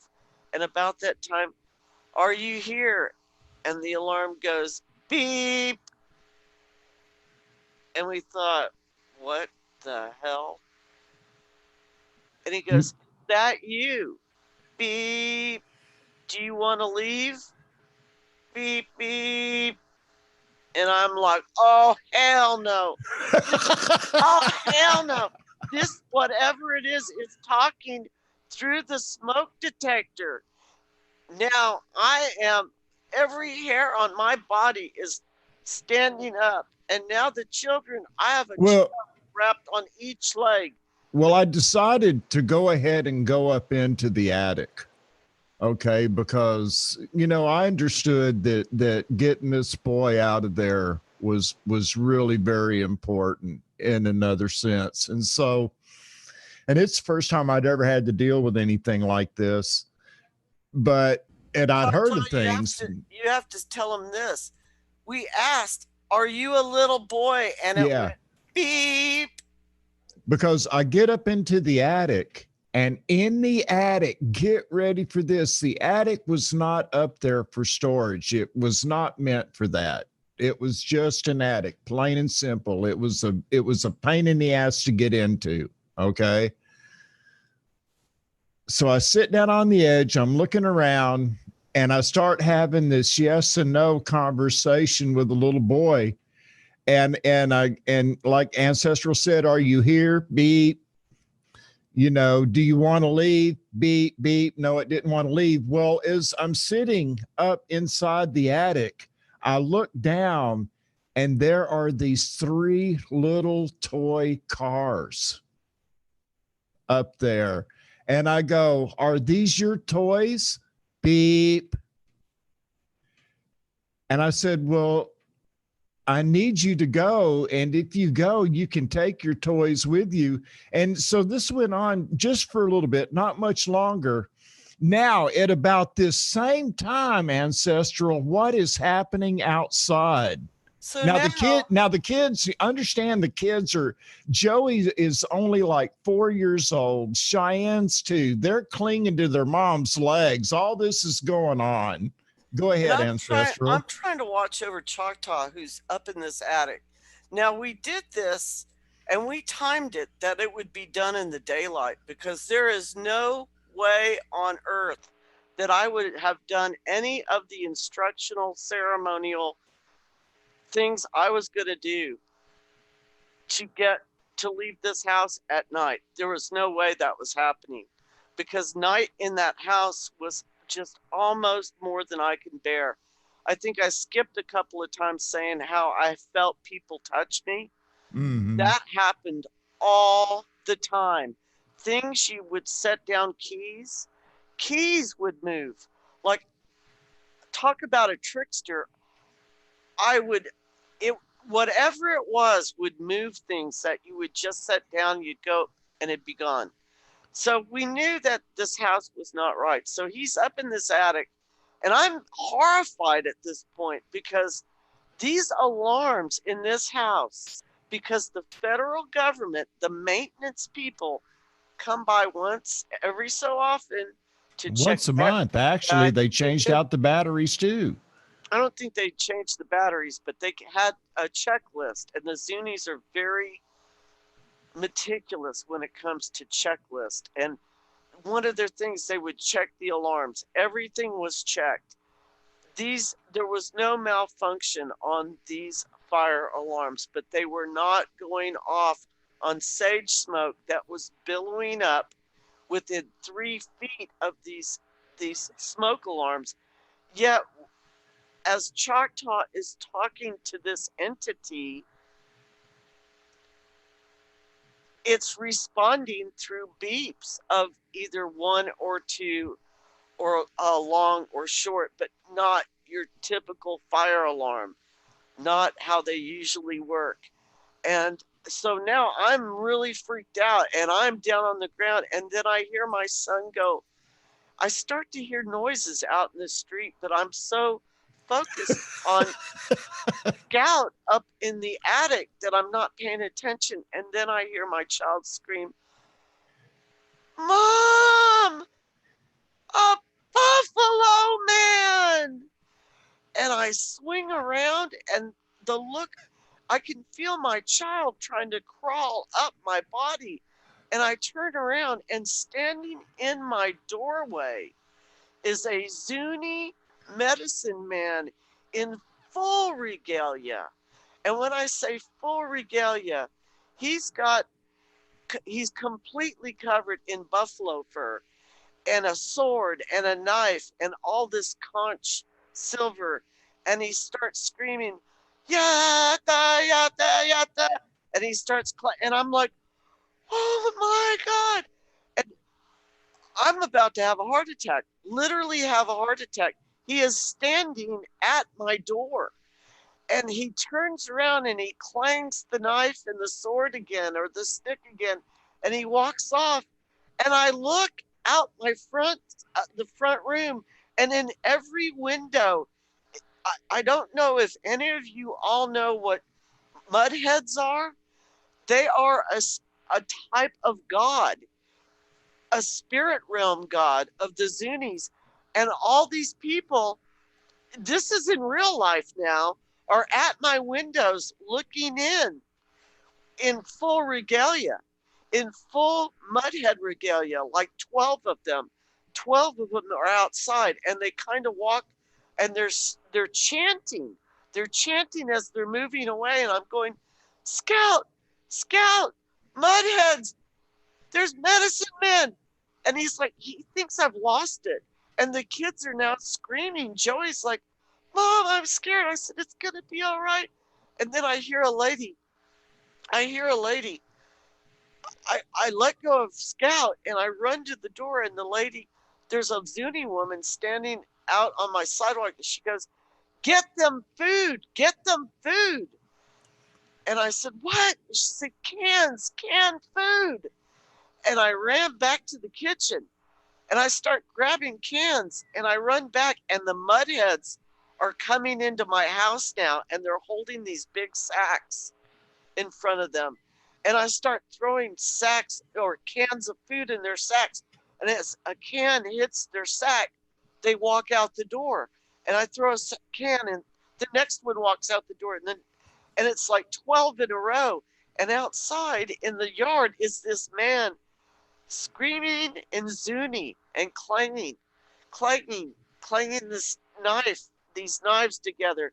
And he's chanting something. And he's walking around the house, and he's walking up to the door, and and meanwhile, Scout is still up in the attic burning sage, and the lights are going off, right? So as I run back to him, I'm like, you got to come down. There's these people, they're in our yard. And as he's coming down with this smudge pot, he looks out, and they're out front, and all these Zuni people are standing in the street watching this go down. And this medicine man is walking now around the fence of the house, and he's screaming and chanting. He's screaming in Zuni, and he's like, and the mudheads are following him. And then he just turns around, and he starts walking down the street back towards the mesa. And behind him start trailing each of the mudheads. And they just walk past all their neighbors. They don't acknowledge anyone. They just keep on walking and going. And I just fell on the porch, and I started crying because I was like so freaked out. And the kids were like, what was that, Mommy? What was that? Why was that man here? And I said, I don't know. And about that time, one of the neighbors came walking up on the other side, and she said, that's a Zuni medicine man. They're chasing off the evil spirit. And I went, oh my God. And I just sat there. And then Scout came out, and he sat down. And I said, yeah, I'm ready to go.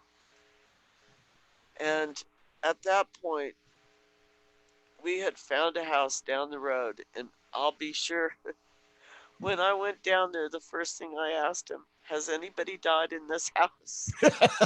Yeah. And they're like, well, no. Our grandpa lived here, but he didn't die in here. And I went, so you're sure nobody died in this house? They're like, yeah, we're real sure. And so we finished packing all our belongings, and we didn't stay one more night in that house. And it was very frightening. I don't know, there's not enough time to tell you all the fine details of how many times the lights would play. Mm-hmm. how, but looking back on it now, after I found out about the small child and the woman and the oppressive feeling, and it was funny because that night that I was holding my daughter and I just needed to hold her. And, you know, a mother holding your child, I felt so. I actually think that whatever this entity was got pissed. And that's why they hurt me. They were not happy that I was finding a little bit of joy with my child. And now looking back on it, it makes sense because this woman murdered her child and then killed herself. And as far as the other noises, I think that was just the people. You know how they say that it's like a reel to reel, like playing over and over again? Because that house had so many people prepared there before the Zunis took them out to bury them, that people would come there and gather. And that first room is where they gathered, and the second room, the kitchen, is where they took care of the person before the families took them off. Because in Zuni culture, it's pretty much right away. There's not like a lot of, you know, staying. They don't let the person stay at a place. They immediately take them back. Do you understand what I'm saying? Is that making sense to you guys? So I think a lot of it was like just memories in that house, just kind of starting over again. There was some very negative energy down in the basement, which I never went down there. I would never go down there. And then with what happened, now we know who we saw in the hallway. Now I know why all the toys would play. That's why I always felt like somebody was there with me. Always. And it didn't always feel bad. Like it's almost like I I was uncomfortable with both, but one of them felt oppressive and evil, and the other one felt light and playful and liked the children and liked the toys. And now I went, oh my God, that was that child. And that is the story of the Zuni house. To wit, I have to tell you, I went to another area office. I transferred to another reservation and went up to Nevada. And one of my bosses, one day, we met in a place called Go Shoot. And he said, so, are you the one that came up from New Mexico? And I went, yeah. He goes, hey, why'd you leave New Mexico? What? Well, he said basically what he was getting at was, where did you live? And I said, oh, I lived on the res. He said, did they put you in that haunted house? And I just stopped and he goes, oh, I lived there too. I only lived there for 2 weeks. Well, you know what's funny about that? I found his card in that house. Do you remember that? Mm-hmm. I found Yes. years later, I found my boss's card, like a credit card, like a used credit card. I mean, an old one that's no good anymore. I found it in the laundry room, and it was his name on it, which later ended up being my boss. But I just found it amazing. And I said, yeah, I lived in that house. And he goes, how long did you? And he said it just as plain as this. He goes, well, how long did you make it in that house? Yeah. And I went, oh my God, Norm, I cannot believe you said that. I said, I made it about a month. And he goes, damn, you lasted longer than most people. And I went, oh my God, are you kidding me? He goes, no, that's a scary house. He said, I only lasted about, like you said, he didn't last very long. That house was scary. And it's kind of well known now in the IHS for anybody going to that area office. Yeah, that house was unbelievable. And I don't know if I really kind of told the best part of that story, but Well, the fact that I think the most miraculous thing is the kid not wanting to come in, the fact he was insistent that there was witchcraft going on, Zuni witchcraft, and why they picked us, I'm really not sure, but I do know that the other person who had lived there did not last very long. Her whole, I think she came through as a travel nurse, but she was an IHS nurse, but she didn't stay much more than 2 weeks. right. She was gone. And yeah, that was a completely scary house. And the fact that we saw a little person, and then we're told there's a little person, and then at work I'm told there was a murder suicide. And Yeah, that was like, no pun intended, the nail in the coffin. yeah, that was It's pretty. time to get the heck out of Dodge once and for all. So that is our scary story of Zuni. Yes, it is. Now, Mom, in front of you, we are down at one of our favorite places, El Amaro. Is that is that on the ridge? Yep, it's at the very top. You've got pictures of that. And for those that have not been in this area, like these kivas, when you find these kivas, I don't know, some people go up there, they want to go around them and mess around, but Yeah. I've learned that it's best to be reverent around these areas and not mess around too much. These are really ancient sites, and I've heard so many things that have happened to people. And some of it is lore, but I don't know. Then you meet people that it's really happened to, like the people that stole the Kachina dolls, Oh, yeah. all met their demise. Uh, they came from the little town that we were living in between El Morro and Zuni. It's a little town called Rama, but it's not even a town. It's just a spot on the road, and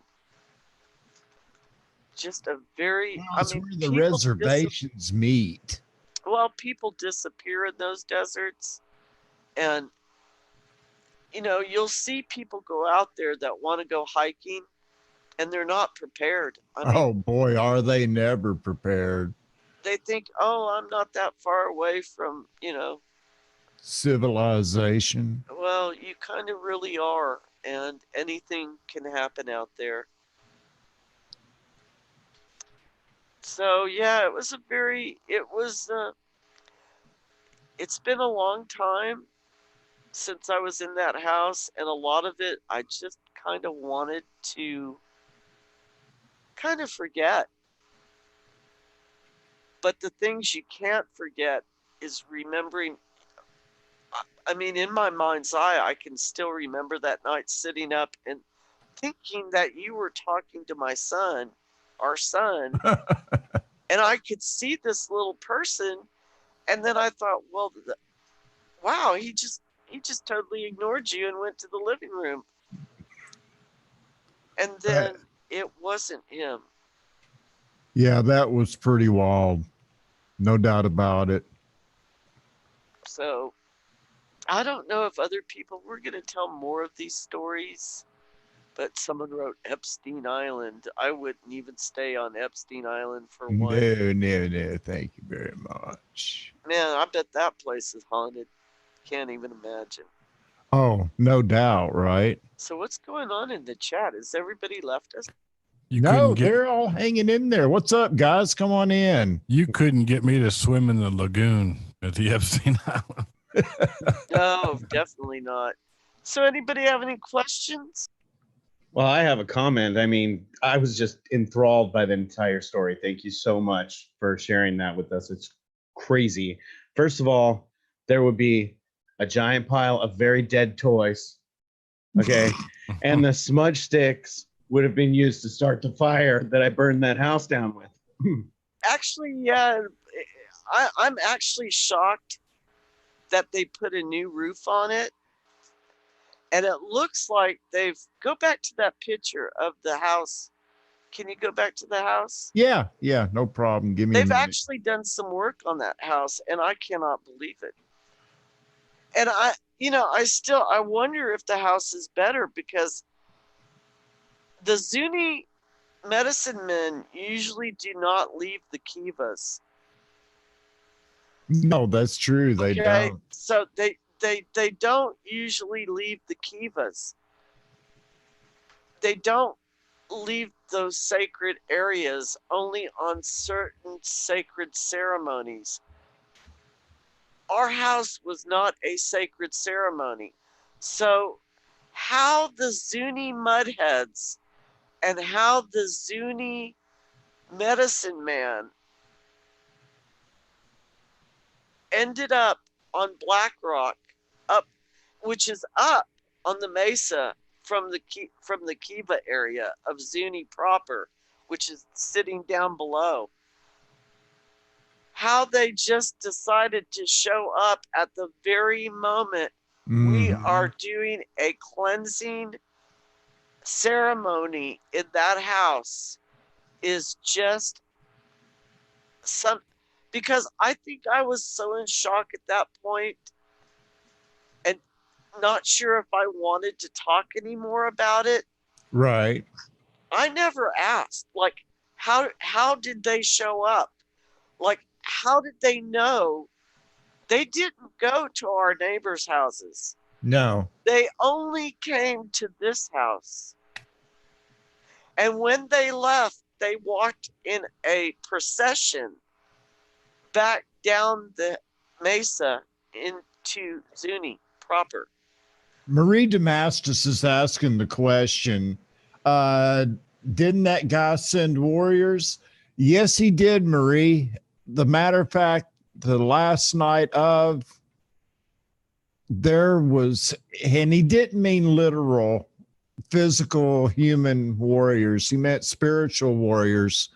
And that angel warriors, if you will. Angel warriors. There you go. Yeah. I'm not kidding. When I got up the next morning, I didn't even get out of bed till daylight. I just stayed in the bedroom, and we heard so much banging and crashing like we had never heard before, back and forth. I mean, just all these noises worse than ever before.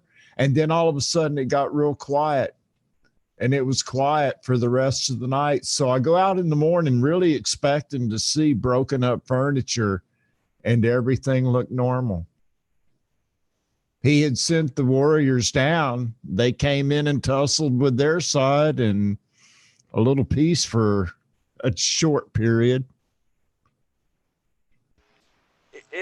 It was unbelievable. I mean, just trying to and to tell people, well, my water's coming out black. And they're like, well, you mean like kind of tinted? And I'm like, no, it's like coming out black. Every time? No, not every time, like whenever it feels like it. And that's exactly how it felt, like when it felt like it. When it felt like making a statement.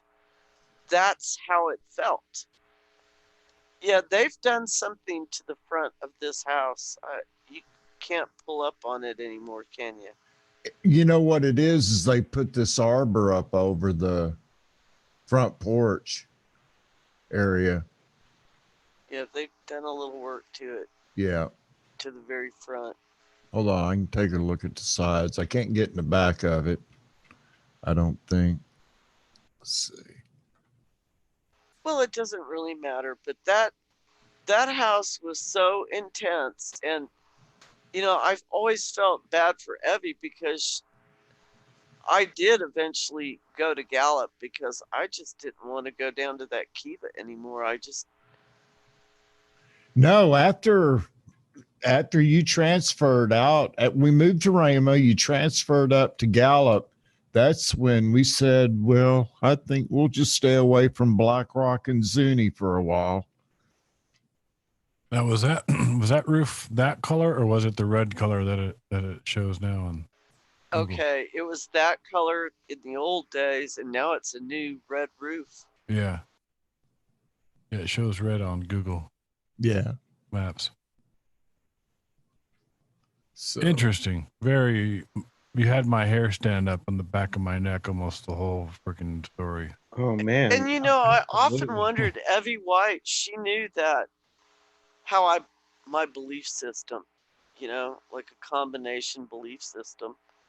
And she had her combination belief system of Christianity and Zuni, and I had the Christianity and the Lakota and the other, so she knew how I believed, and I think she really sweated because she knew that,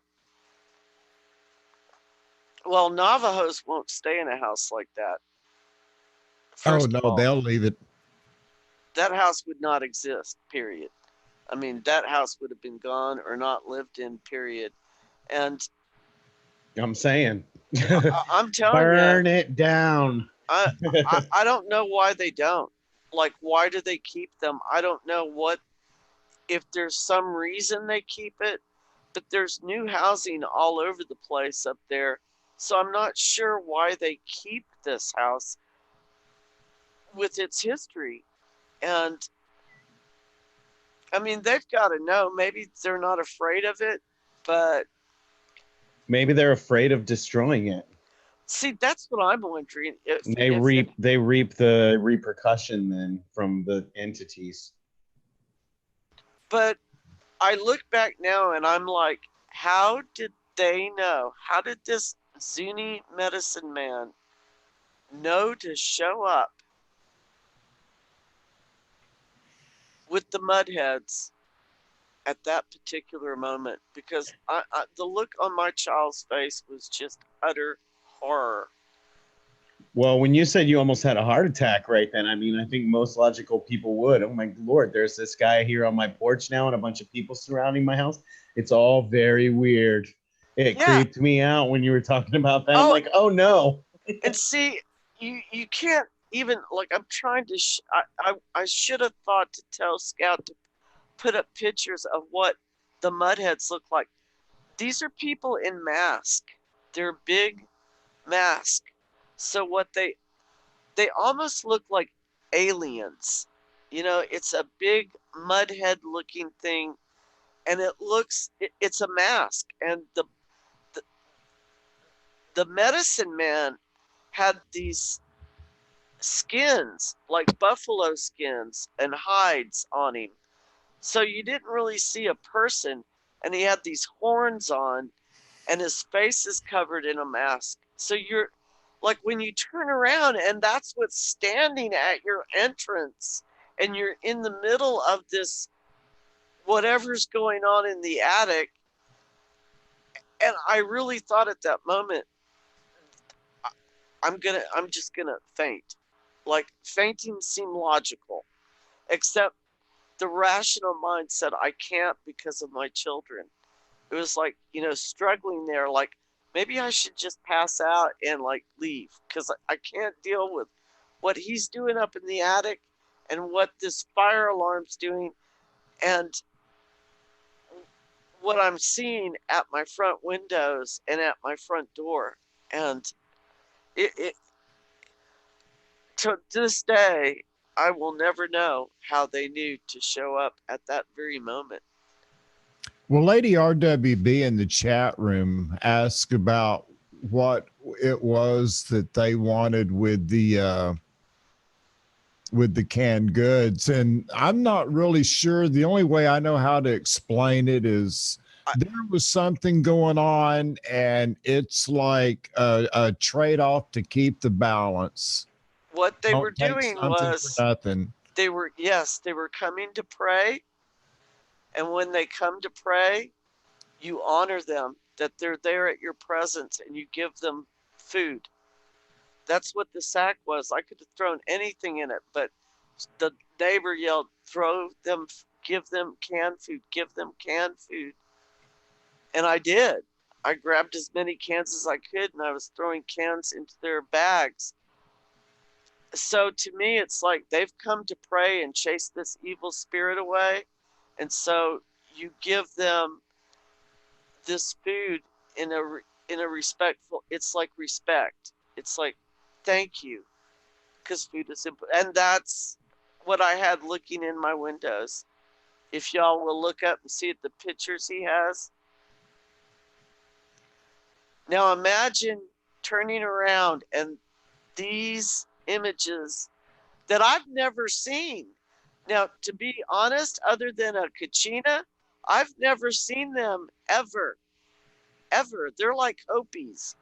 You don't see those people in their ceremonial gear. You don't see the Zunis. I never did. No, you So, don't. other than a Kachina or a photograph, I had never seen one. Or the Buffalo Man that showed up. I had never seen that. So when they showed up and he's screaming in Zuni and chanting, he's like chanting really loud and clanking these two knives together. I was a little bit horrified.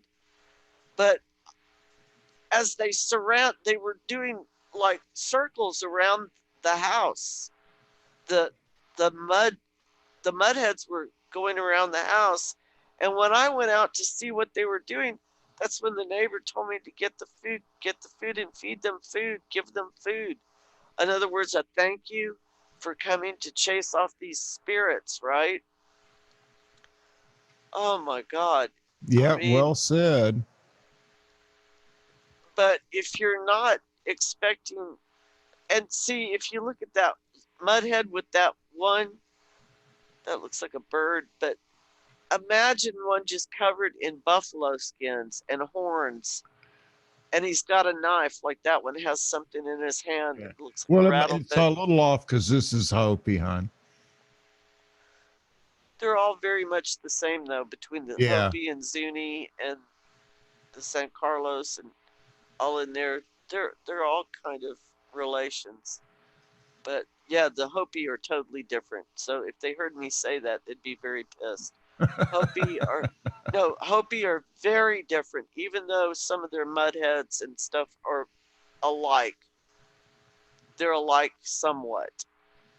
Yeah, and some of the Kachinas and stuff that I noticed. I mean, around Tucson we have the Hopi tribe. I think it's called Tohono O'odham Tosh, and I see a lot of these very similar Kachinas and stuff around that area. Oh yeah. But I would love to know how they knew, and maybe it's not for me to ever know. I was thankful they showed up, even though they scared the wits out of me at the moment. But I think in the larger, because people were kind of shocked later when I told them, yeah, they showed up, and they go, they never leave the Kiva. And I'm like, well, they left this weekend. Oh yeah. It was a trip. They were at my house, and they were like, wow, that's, and this is some of the Zunis going, what? The Mudhead, what? And I'm like, yes, a whole bunch of them. So yeah, it was pretty intense. So what's going on in chat? Did I bore you guys with this crazy story? No, I don't think anybody's bored at all. They're all commenting. Oh, you're creeping everybody out. Let's just say that. It creeped me out. So let's see what's being said. Let's see. I'm just kind of scrolling through. Anybody else read? Let's see. Well, when you were talking about them being around your house, who was it? Somebody. I commented back to him, but they said like creepy, googly-eyed nightmare peoples. I was like, yeah. Yeah, it's pretty creepy, and that's what I say. You know, people who don't live there can have a totally different opinion. People passing through can have a totally different opinion. I guarantee you, if you spend any time down in that area, you will, if you don't come away with some different opinion, I would be really shocked. I Yeah, would truly be exactly. shocked. Exactly, Ancestral. All right, guys. Well, I'll tell you what, let's take just a real short break and we'll be back and kind of do a little quick roundtable and wrap everything up for the night. And thank you, Ancestral, so much for being here and sharing, man, what I know to be for fact a very true and incredible story. And on this full moon, Ancestral, this is to you from all of us.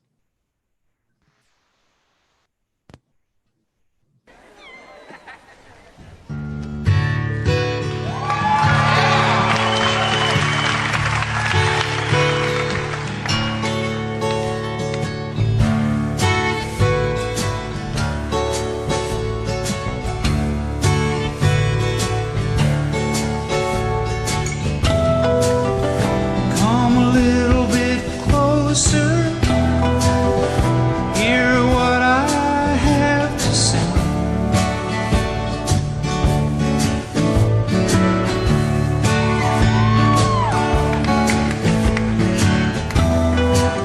Just like children sleeping,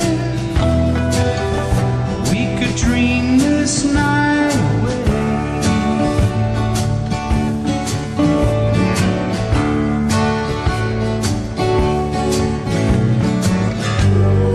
But there's a full moon rising. Let's go dancing in the light.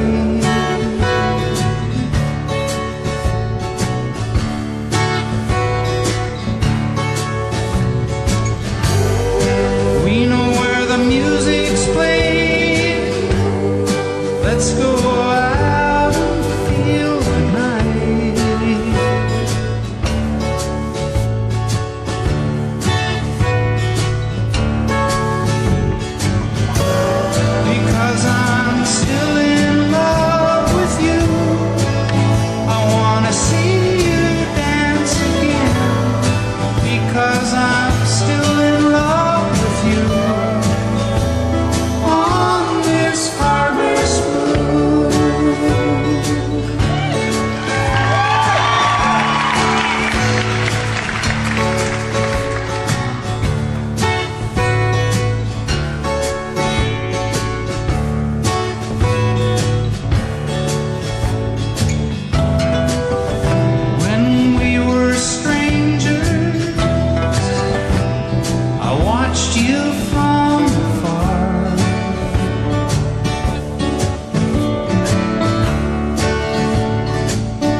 All right. Man, what an evening, gang. What an evening. Perfect song there, Scout, for the end of that. Thank Awesome. you, sir. Well Nailed done. it. Nailed it. Can y'all hear me? Yes, Yes, ma'am. we can. 5 by 5.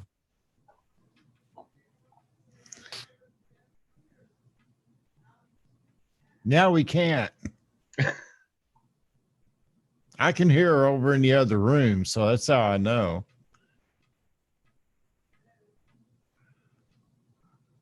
Oh, the ghost is back. Man, mess with No, that for just talking kidding. about it. Just kidding.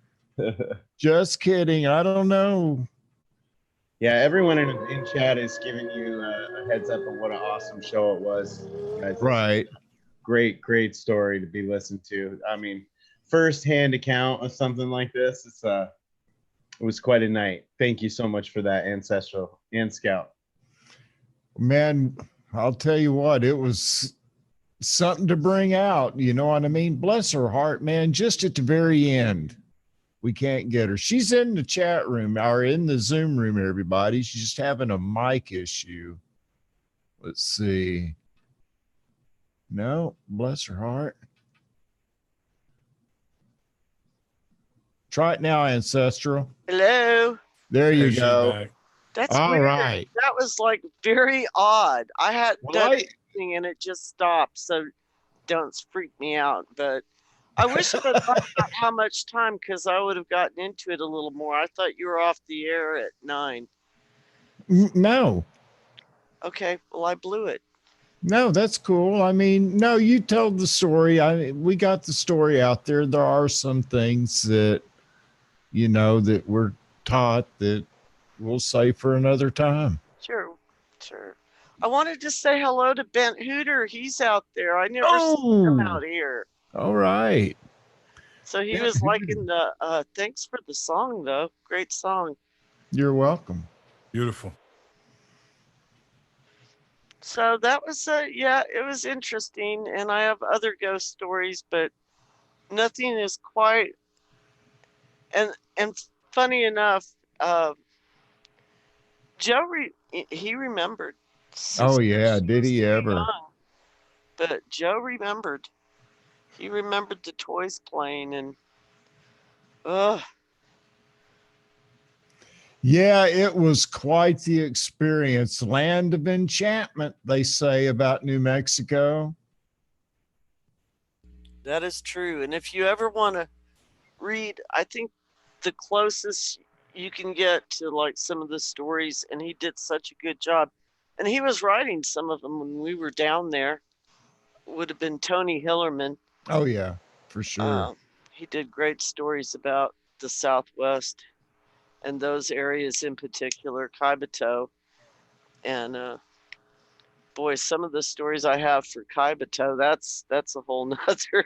Oh yeah, that's a whole nother experience for sure. But we got to do this again, Ancestral, because everybody loved it, including myself. Well, I'll have to tell you the story about down on Kaibito, which is Navajo country. And yeah, the night that it was a skinwalker night over there. And again, I would not honest to goodness, his head. I'm telling you the truth, man. I did not go there to see that. I went there for a totally different purpose. But and you know that night, matter of fact, that was a weekend night, and it was a full moon night, and there was a lot of ceremonies going on all over the reservation. And we had been invited, or my girlfriend who was from Kaibito, we had been invited to several different places. And she said, you know what, we're not going to go to this one. And I said, no, that's probably a good idea. And I'll tell you about that sometime. But I said, that's probably not a good idea because it was a peyote ceremony. And I was like, yeah, I could just see myself getting dosed on peyote and then freaking out in the middle of the night, running across the desert screaming, screaming my head off. And I was like, no, where else can we go tonight? And she goes, well, there's the squaw dance. And I said, oh, well, let's go there, you know. But these, nobody, I can't even describe, like, people that live in cities, they go, oh, well, I'm going down to 33rd Street. Oh, well, how do you get there? You go down Lamar and you take a left on First Street and you go, you know, out here in the desert, it's like you go down the dirt road and you pass the mesa. Keep on going until you see the cattle guard on the left, and you just keep going and you keep going down the dirt road, and you know, and that's you see people traveling up the road and you're wondering, how are they finding anything? It's nighttime, but they do this all the time. And so that adds to the mystique, because, you know, if someone just put you out the door, you'd be like, where am I? Literally. Yeah. But No doubt about it. it's very rugged. It's very, I mean, the place that I stayed at, they had no running water, so we had to go down and fill water to bring it back to the house, you know. Matter of fact, that showing the El Morro area, that national park is where we used to have to go to get our water. Oh yeah, we had to travel down to get good water. Mm-hmm. And of course everybody else did too, but people don't think, you know, and that's one of the beefs between the Hopi and the Navajo, because one of the Hopi reservations is completely encapsulated by the Navajo Nation. And the big beef between them is water. You know, water is life for real out there. Yeah. And so the mystery of it all, the intrigue, and I guess they wanted to keep it that way. But, you know, the Hopi people, they are very, that is one tribe that is pretty much, well, I will say, of a lot of them keep their customs. The Hopis are still really private in a lot of stuff they do. And they believe in all of it. So I'm not going to say that there, you know, a lot of people will say, okay, well, coming from the outside world looking in, people of the Christian faith or maybe Muslim faith or Jewish faith would look in and go, ah, nonsense. Right. It's not nonsense to them. They believe. And even if you don't believe, you might find yourself walking away and believing. You know, unless you There's some deny it. very strange, unexplained things out in the desert. We And have even, to agree. No doubt about it. You know, I'll tell you this too. As intriguing as it is down there, I saw some of the blood and the Lakota and the Blackfeet, things that happened with them, that if I hadn't have been there, I probably would not have believed it. And I'm grateful for those experiences. But it definitely made me consider the possibilities, because I just don't think that they would put on that kind of show to just affect me. Right. I think that would be, especially when I think about what happened in Blood Nation, right there at the edge of Montana and Canada. I just cannot believe that somebody would have faked what happened to us.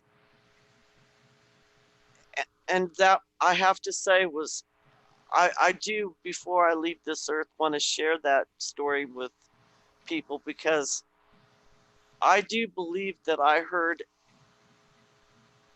their ancestors sing. That is, and when I say sing, their voices, the voices that were there could not have made the voices I heard, that we heard. We both heard it. Mm-hmm. And it was like their ancestors literally walked in, and the voices were so angelic in this singing that it couldn't have been faked. I'm just, there's no way. You're in basically a sweat Well, lodge. we're both trained professional observers. Her is a registered nurse, me as a scout from the military and a police officer. So Yeah, it was amazing. And the man who was bringing the prayers, old medicine man who started the songs, the medicine songs, when the people started in singing with him, it was like something happened, and it was amazing. incredible world out there. Yeah, I It just think really is. you can't be afraid. I guess people, I've met two types of people. Ones that tell me, oh, that's all satanic and it's bad and it's evil. And I just don't think that these people, I met them and they're not satanic and they're not evil and they're kind and giving people. And they did not, their ancestors did not wake up with, I don't even know how to say this. They didn't have a Bible. I don't think God created mistakes. And they prayed to him the only way they knew how, even though it's different from how the Western world is taught to pray. Well, I don't, I don't want to get into a big theological discussion this late, but I will just say this: the way that I came to understand it is, you have the Word of God, and you have the language.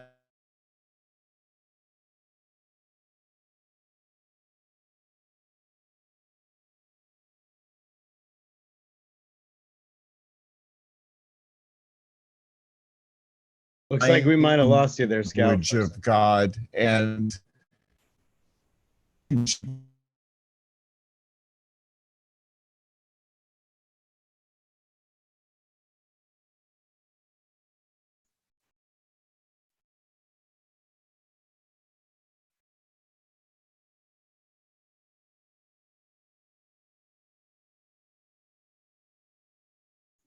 Chat's telling me you froze up there. I thought maybe it was on my end there, folks. I don't know who else is in the mix that can be in the mix, but it looks like Scout has frozen up completely. Well, I'm here. Oh, I'm still okay. here. Yeah, I'm still here. He froze. Yeah, he froze up. Weird. Weird things. Somebody break out the theremin. yeah, it's time. It's that time. It's time to wrap this puppy up.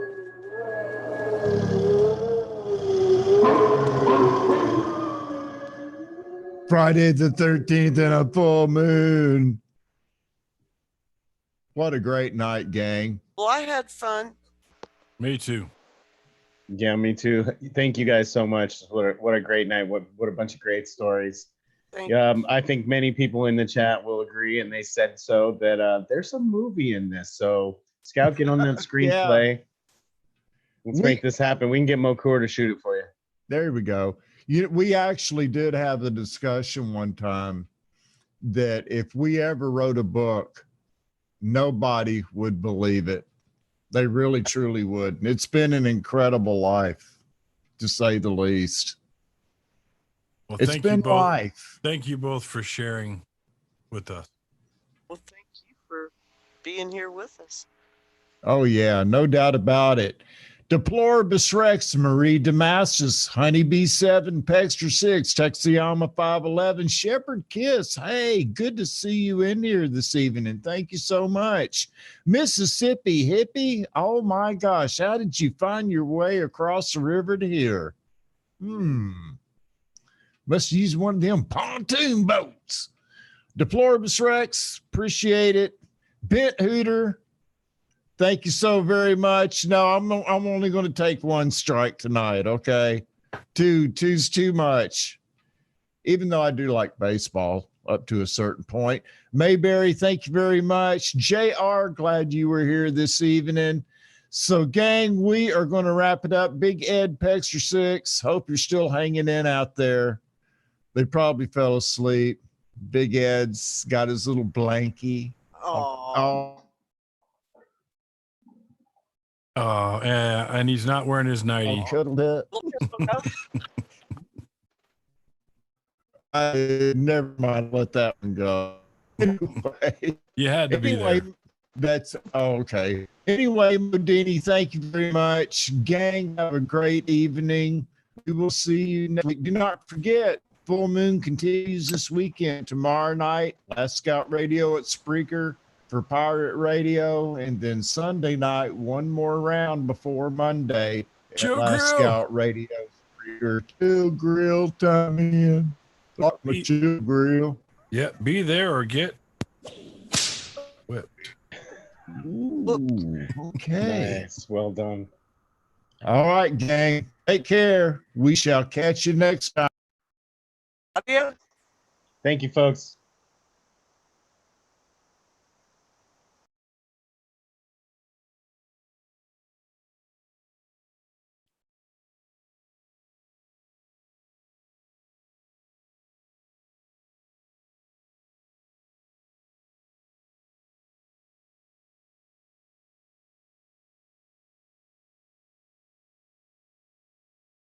Man,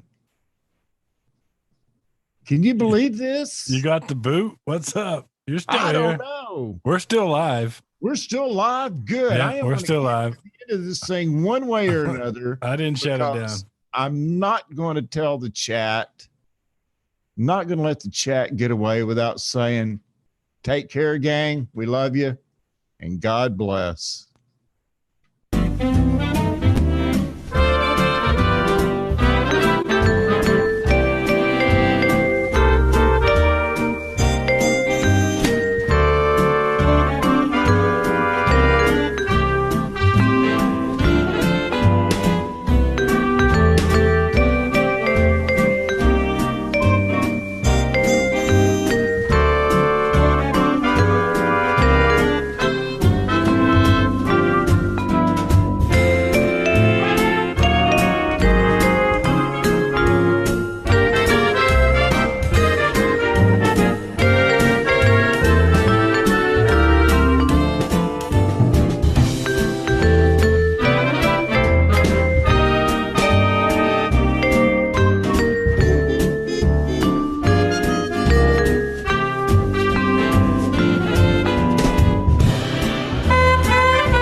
You're still here? It's over. Go home. Go.